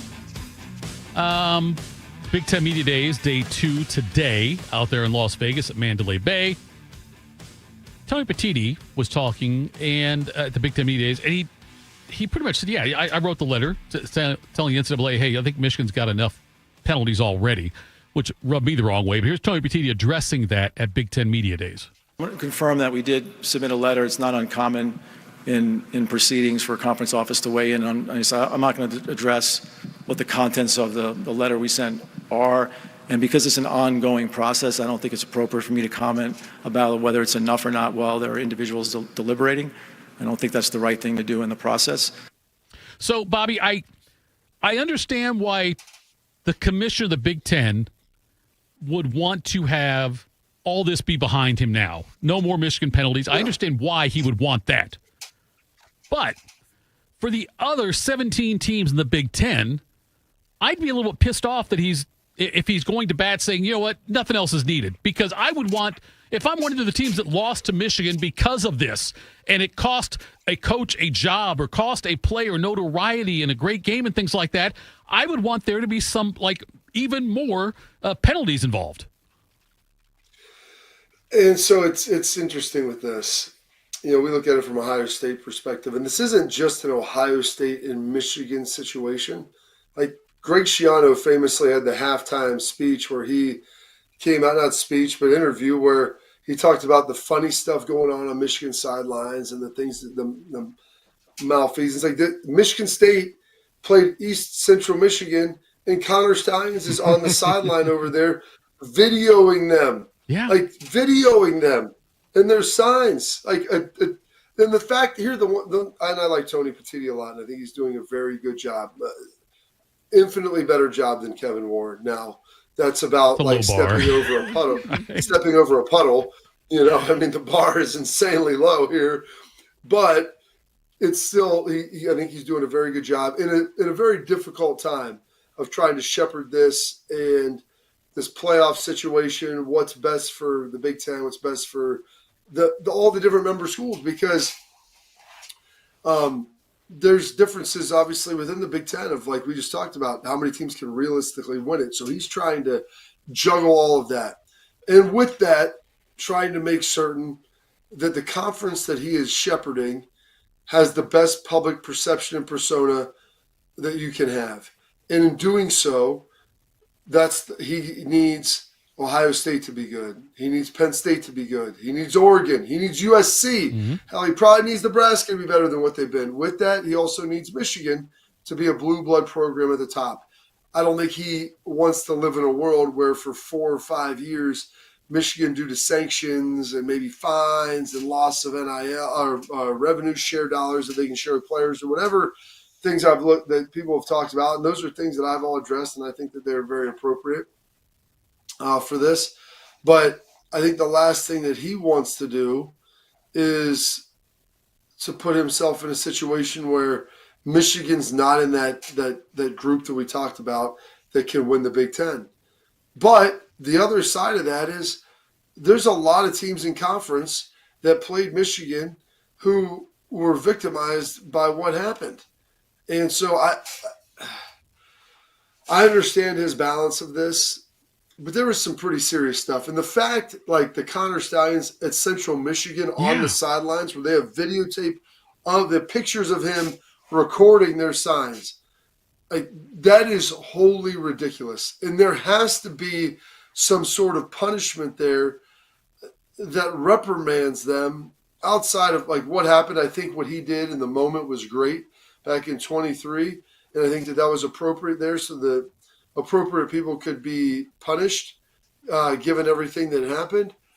But there also was more stuff that they had learned. And as they dove on in that you kind of found out and figured out. And by the way, that doesn't even encapsulate the guy who's up there, their OC or whatever, diving into people's personal accounts and all this crap and what else was going on there. Like there was a huge breakdown of the chain of command and authority at the University of Michigan. And I don't know what those punishments look like. If I was getting paid what Tony Petit was getting paid, I'd get up there and I would espouse what I think should have happened with like a high level of conviction and what they should do. I'm not sure the best pathway to take right now, but I know this.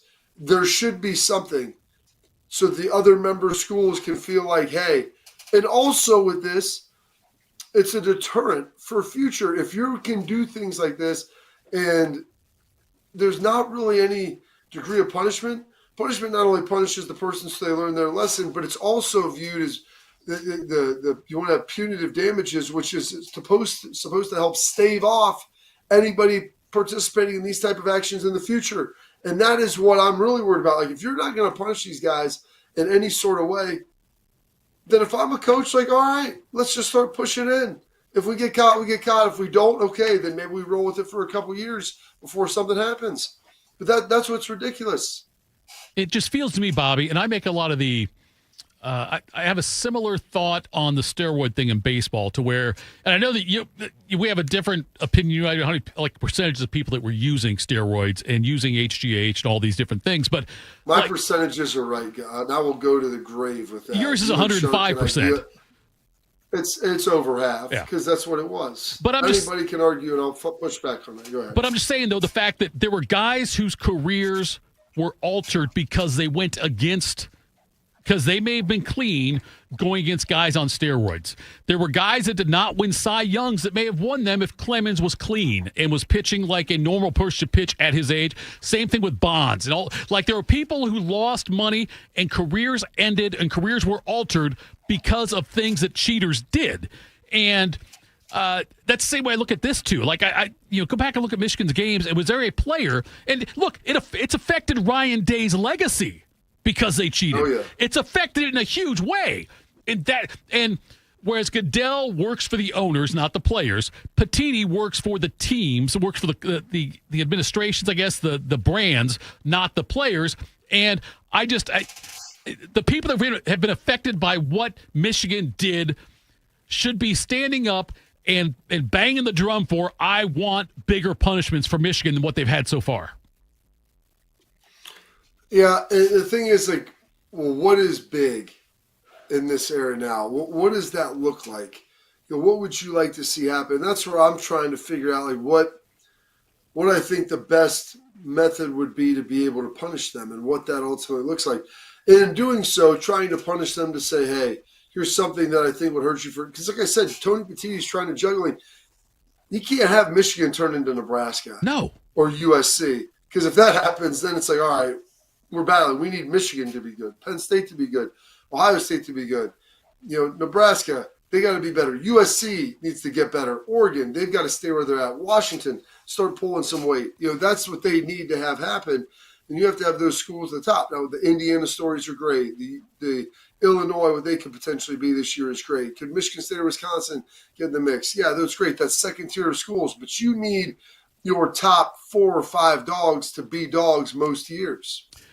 Bobby, is it – my only contention on that is that I think 40 years ago you could not have Michigan be irrelevant. I think now it's easy to absorb that because you've got Oregon and Penn State in the conference. And I know USC is USC, that's fine, but there's a possibility USC can be relevant again. I think that there was a time when absolutely you could not have Michigan be dead.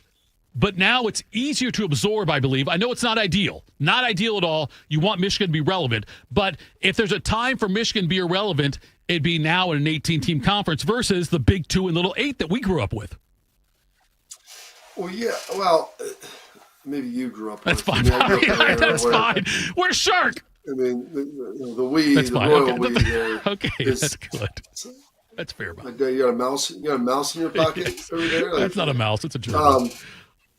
It's Let's just go. And maybe not even your pocket. But with that, I grew up in an era where Purdue was coming off Drew Brees. Yeah. They had Kyle Orton. They were very good. Michigan State was a pretty good ball club. Michigan obviously was good. Wisconsin was winning Rose Bowls and winning 10 games a year. Iowa was winning 10 games. Heck, my freshman year at Ohio State, we had a co-Big Ten championship because they didn't lose a conference game as well. They were really good. So that's the conference that you want to see. The problem is, though, is that you need the big brands at the top to be good. And maybe it isn't as mission critical now for Michigan to be good. Right. But with that, you'd have to be banking on the fact that Lincoln Riley is going to get the men of Troy back up to what they looked like and where they're at, not what they've been the last 3 years. I think Oregon can sustain. Plus, you're putting a lot of faith in Big Game James and his ability to get it done over in Penn State. They're a really good team, but yet they haven't seemed to win any of these big games either. So there's just a lot that goes into it. So I understand that Tony Petitti doesn't want to preside over a Big Ten where Michigan has been neutered and they're a 3-legged dog running around out there. But he also has a responsibility. So really the other 13 teams at the time, which is what the majority of this was going on, who they were defrauding and defaming the game with what they were playing, what they were doing, and how they were doing it. So you bring up Big Game James. I know that you and I both believe in Ryan Day. We believe in Ryan Day. He's a hell of a coach. He's a hell of a leader of men and does a fantastic job. Who's the next one on your level? After Ryan Day, what's the next coach you trust the most in the Big Ten?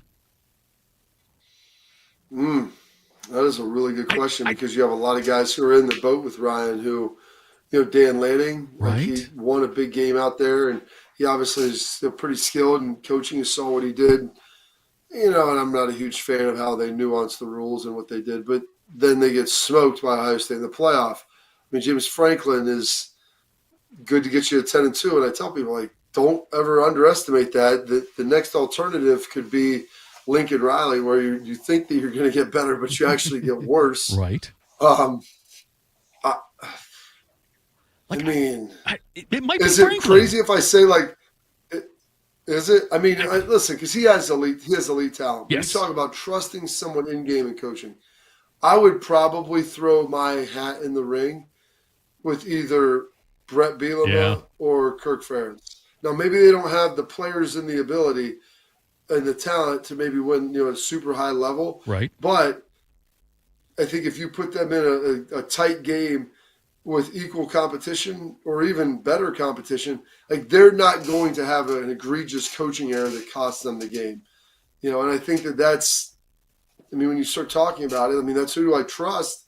I trust those guys. Yeah. James Franklin may have more ability and more talent on his roster, but that doesn't mean that he's going to do a better job with it in the critical moments. What do you got, Bodie? Bob, what about instead of just the Big Ten conference?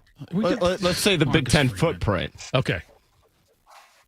Oh, Marcus would be number 2. Do it here. I mean, if that's what you're looking for. Yeah. Strong agree, Bob. I mean, he did a good job. Like, and here's the thing. Great job. Part of it is too, like you learn. Well, would you said that after Marshall? How about You know what, Bob? I never lost faith. You're talking to the wrong guy. Yeah, right. Everybody was losing their mind after NIU last year. You know what I said? I said, we're going to Ross-Ade in 6 days. We got to go beat Purdue. RELAX. Yeah. And game, it's one funny life. that we all. It's funny that we all joke about that now, and it's the same thing like with Ryan a little bit with the Michigan situation. But like when you're a young head coach, and I put those guys in that young, and Dan Lanning's in that category. Now James Franklin's been a head coach for a number of years, and he was a head coach before he got to Penn State as well. But when you're in your first job, you're gonna make some mistakes. Usually, people's first jobs aren't at blue blood programs, and so while Oregon maybe isn't quite there, Dan Lanning, went to a place where he's under the microscope if he loses. Marcus Freeman under the microscope if he loses. Ryan Day under the microscope when he loses. And you're gonna have some mishaps in there, but that's part of learning on the job. It just sucks and it's painful. But I ask people, like, when you do make those mistakes and things happen, and maybe it doesn't always go your way, do you analyze it? Do you evaluate it? And do you make those same mistakes again? Or are you able to kind of course correct and figure out a way to get it done? I mean, Marcus Freeman, they went into College Station at Texas A&M against a good A&M team who, with 2 weeks left, is playing for a chance to go to the SEC championship, and they won a game. And then you follow it up with a rough loss. But that's also part of coaching, of like how to mitigate those things, the highs and the lows, and trying to balance it all. Bobby, I look at Freeman gets into the game, gets a very high profile job at a younger age. And, Fickell has had a lot of seasons under his belt already as still a fairly young guy. And I wonder if those guys are going to be lifers, like coaching in their 60s at like major college football. I hope so. I know you hope Freeman will. Marcus Freeman Yes, could of be course. a coach in Notre Dame forever. Do you think those two guys, though, are people that will be coaching lifers? Like they'll be, they'll go in the ground before they quit a job. Yeah, I don't know. This is a new era. And like, here's the other thing with it. The expectations of what they have to do outside of football now, managing this whole NIL and everything else. Now, maybe this starts to get cleaned up, and hopefully in the next 3 to 5 years, there's some guardrails put into place. But and listen, these guys are well compensated, which also goes into the calculus of deciding how long they're going to coach. They're well compensated, but they're asked to do more work than ever before. And there's more on their plate than ever before. And at some point in time, man, like you're done eating. Like you're full. Like I don't want any more. Like that was Nick Saban went a long time, and then all of a sudden he's asking his guys about money and different things like that, and they're coming up. He's like, "No, I'm done. I've done this. Like this sucks." So I don't want to speak to like what their goals are in life and what they could possibly do and what they think they're going to be involved in. But in the same sense, I do know that, like, looking at Ryan Day and Marcus Freeman, Luke Fickell, guys like that, like they are active fathers and active husbands. Right. And at some point when you have put that on the back burner for so many years of your life and you feel like you've accomplished a lot, it's like, am I still out here chasing dragons? Or maybe it's time for me to go, hang out. Maybe I do media, maybe I consult, do whatever.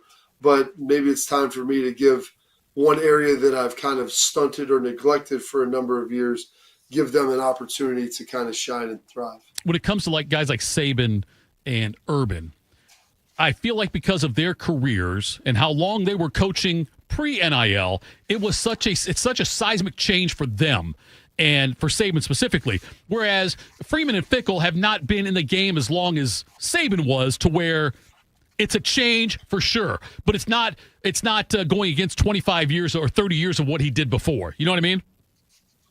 Yeah, I mean, you develop your pattern, your routine of how things work and how they operate.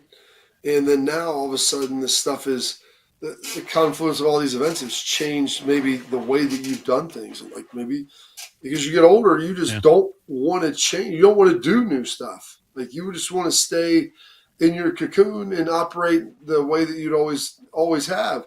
And you're not able to do that now. And, so Ryan and Marcus, like even Fick, like those guys, they've lived and coached through early in their careers the most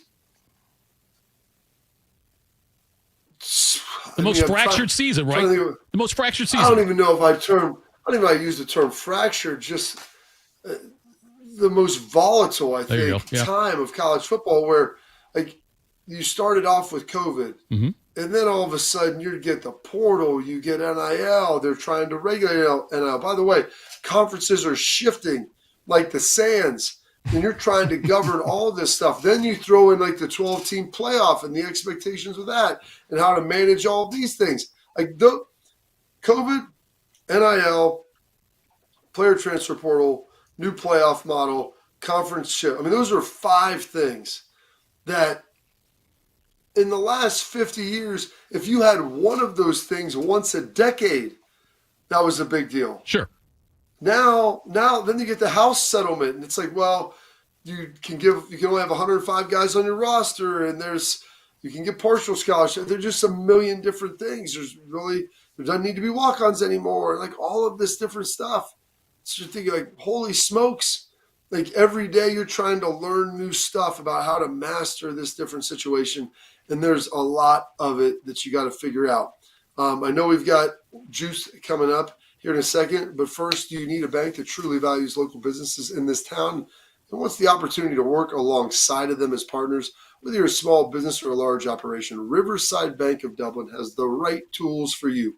Riverside Bank of Dublin has the experience of working right here in Central Ohio. They understand the business climate in our area. They're going to help you reach your goals. So whether you need an SBA loan to get your business off the ground, maybe a line of credit to keep your business running smoothly, or maybe some equipment financing to get your business up to scale, Riverside Bank of Dublin will tailor the solution to fit your needs.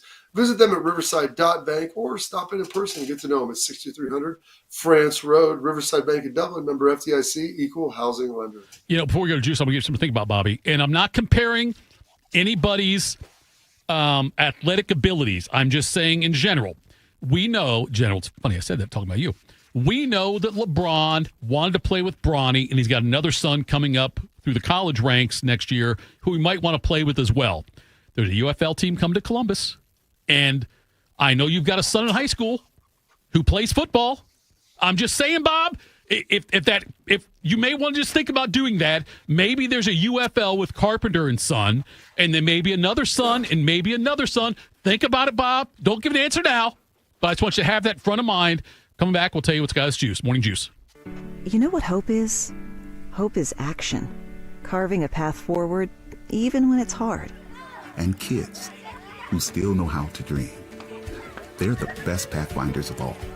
So at Child Fund, hope means helping millions of children living in poverty worldwide to grow up healthy, educated, skilled, and so all those good things can come true for them. Safe. And that means safe at home, safe at school, and safe online. Hope means walking this path together, all of us.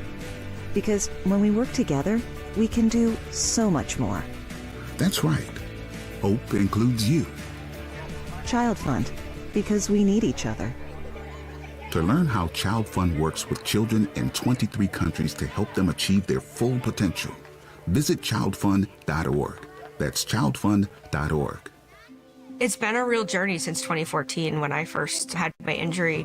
I realized that my home was just not working for me and that it was time to ask for help. Homes for Our Troops is really giving me my life back. The shower allows me to go in and turn around with my chair, pull down storage racks, automated door systems, hours of my morning given back to me. Adaptive sports are a huge part of my life, a huge part of my healing journey as well. Homes for Our Troops helped with making sure that I had a home gym so that I can continue to train. This past year, I was able to host Thanksgiving in my home. And it was the first time I was able to have my whole family in one place and I was able to contribute to the meal. There are a lot more veterans in need and Homes for Our Troops is going to be there to help them too. Homes for Our Troops builds and donates specially adapted custom homes nationwide for severely injured post 9/11 veterans and enables them to rebuild their lives. Join our mission at hfotusa.org. We ask parents who adopted teens to share their journey. Nathan has taught me to embrace the moment. Age-wise, I'm in my late 60s. I'm old enough to be his grandfather. Will he be embarrassed to acknowledge me as his dad? I think the most important thing we can do is let them know that they're safe, that they're valued and cared for and loved, and that they're important. I knew I wanted to be adopted by him because of how he taught me to be the person who I am today. And it's coming from a dad that didn't expect to become a dad. And I feel very proud to be his son. That was what he needed, and he was what I needed.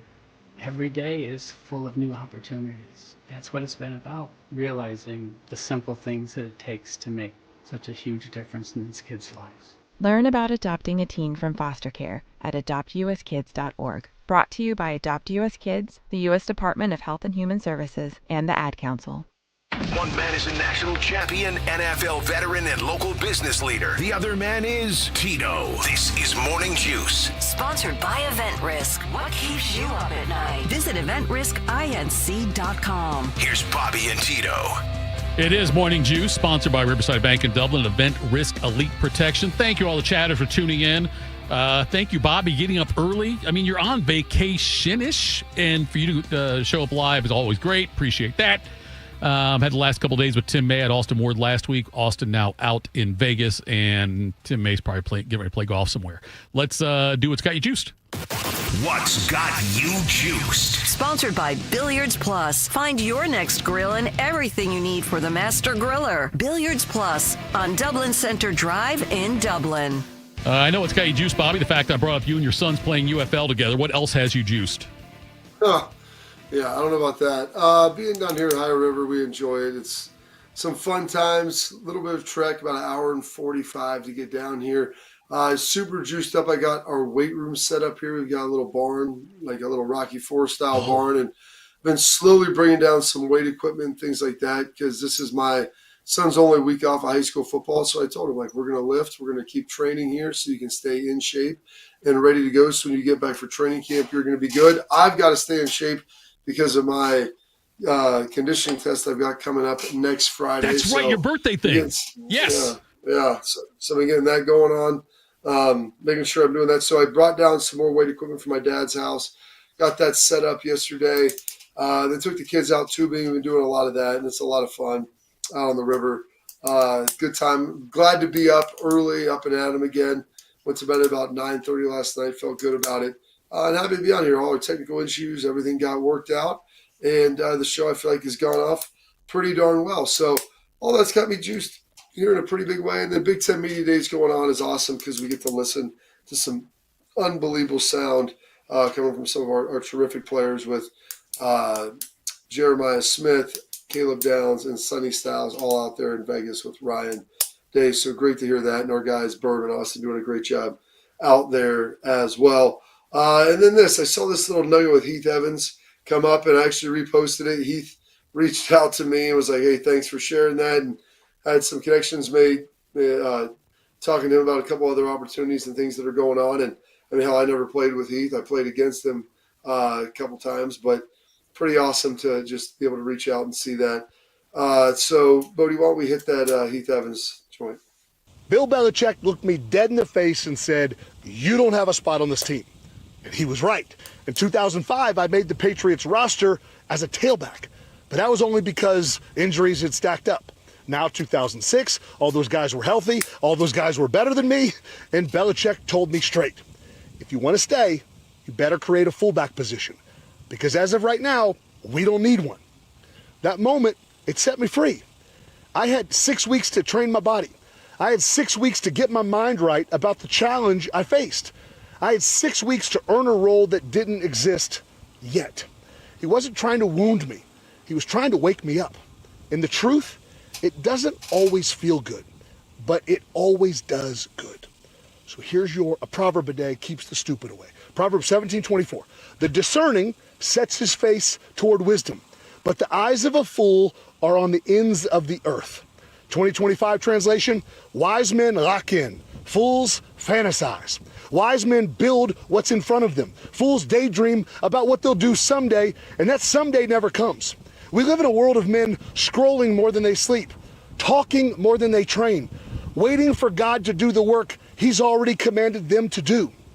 They call it faith, but it's just fearful disobedience in disguise. Wisdom doesn't daydream. It gets under authority, it makes a plan, and it gets to work. Fools always chase shortcuts. Wise men sharpen their tools. Fools fear the grind and the unknown. Wise men show up and show out and trust God with the results. Truth won't always comfort you, but it will always free you. Stop chasing fantasies. Start walking in wisdom. Face the hard truth and get to work. It's pretty great because I was listening to something else the other day where say when you really care about people, you tell them the truth, and the truth always isn't the most positive thing in the world. The confrontation breeds change. He talked about someday. I tell my kids, we say we'll do it tomorrow. I said I've never been to tomorrow, so get off your rear end and get it done today. But I live in today's. I always people tell me about tomorrow, but I wake up every day and it's always today. So I'm not sure how that works. Some people would say you don't want the truth because deep down in places you don't talk about it. Parties. You don't. You want me on I've that seen that wall. clip. You need me on that wall. On YouTube. Seen that clip. Let's Good hear job, from our buddy. good friend, Mr. Anthony Schlegel. Here's how I like my banana bread. I cut them up and I butter them up, and then I heat it up so the butter saturates the banana bread, and then I sprinkle a little bit of sugar on top of there. Got to get some chocolate chips in the banana bread. Yes, you do. Sounds like he also might need some banana bread with his butter. What's got me juiced today, guys? Saw this on the Twitter yesterday when I woke up from my nap. Wasn't 100% sure if it was true or not. You always got to double check, make sure the sources are correct, because Twitter and the blue check marks will get you. But we lost a good one yesterday. Ozzy Osbourne passing away at the age of 76. Just let it ride, man. One of those songs that I think everybody's heard. You know the beginning of, even if you can't understand any of the lyrics. 10 seconds, be damned. Even any of the words he says, even when he's not singing, frankly. But rest in peace to Ozzy, the age of 86. Tito, what's got you juiced today? He was 86. Oh, I'm sorry, 76. I was just, okay. 76. So Yep. even so. Still.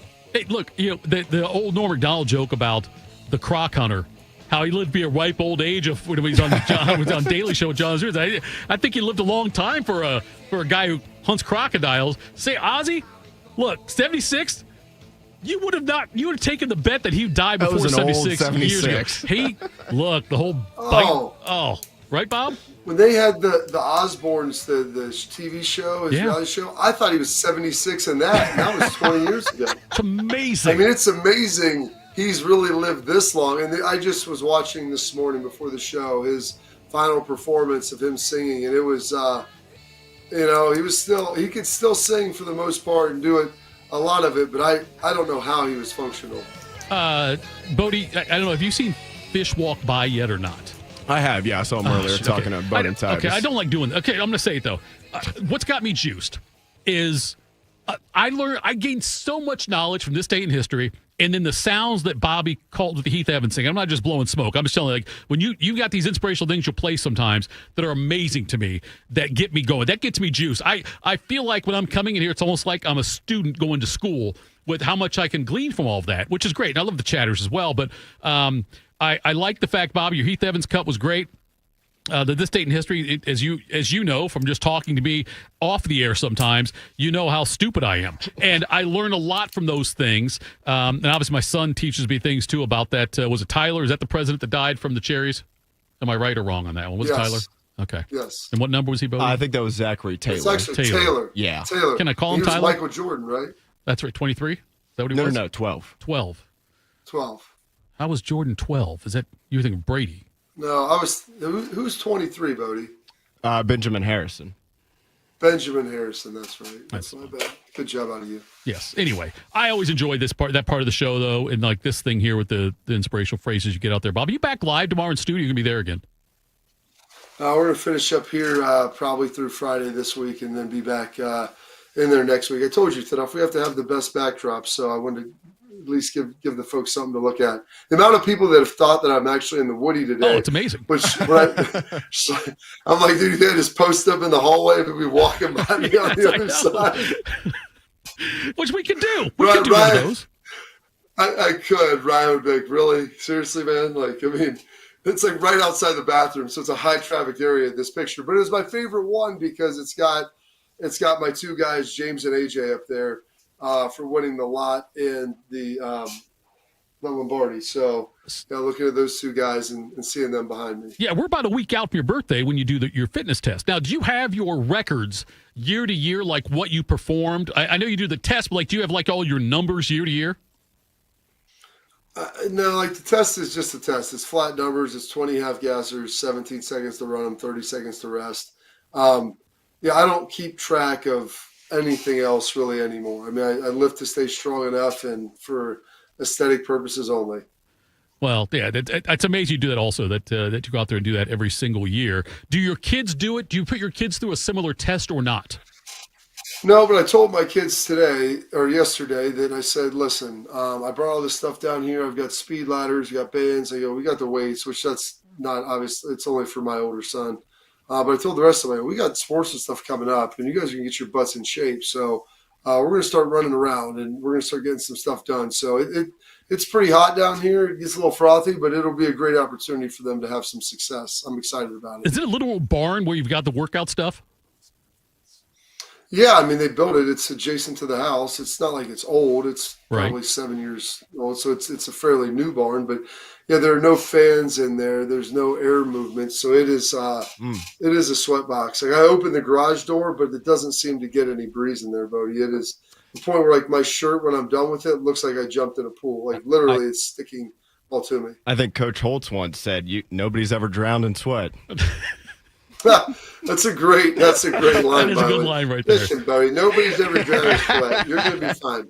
You know, the second day where we had a Lou Holtz in person, because Tim May did a Lou Holtz yesterday when he was talking about his first media day he covered for the Big Ten and some of the things Lou Holtz was saying about being at Minnesota. And he went, it was like a 3-minute thing, Bob, where he was quoting what Lou Holtz was saying. Yeah, it was a monologue is what it was. And he was with the lisp the entire time. I don't think I do. Do you do a good Lou Holtz, Bodie, or not? No. I don't think I do. I barely can be myself. I'm not going to try to impersonate anybody. What voice did he do earlier, Bob? Do you remember? I don't know.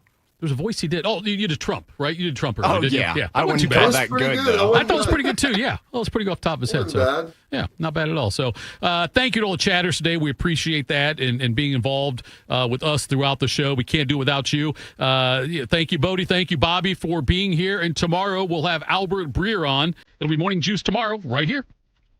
When it comes to protecting your business, whether it's your staff, property, or assets, don't make a crucial mistake by contracting companies that provide subpar and unprofessional service.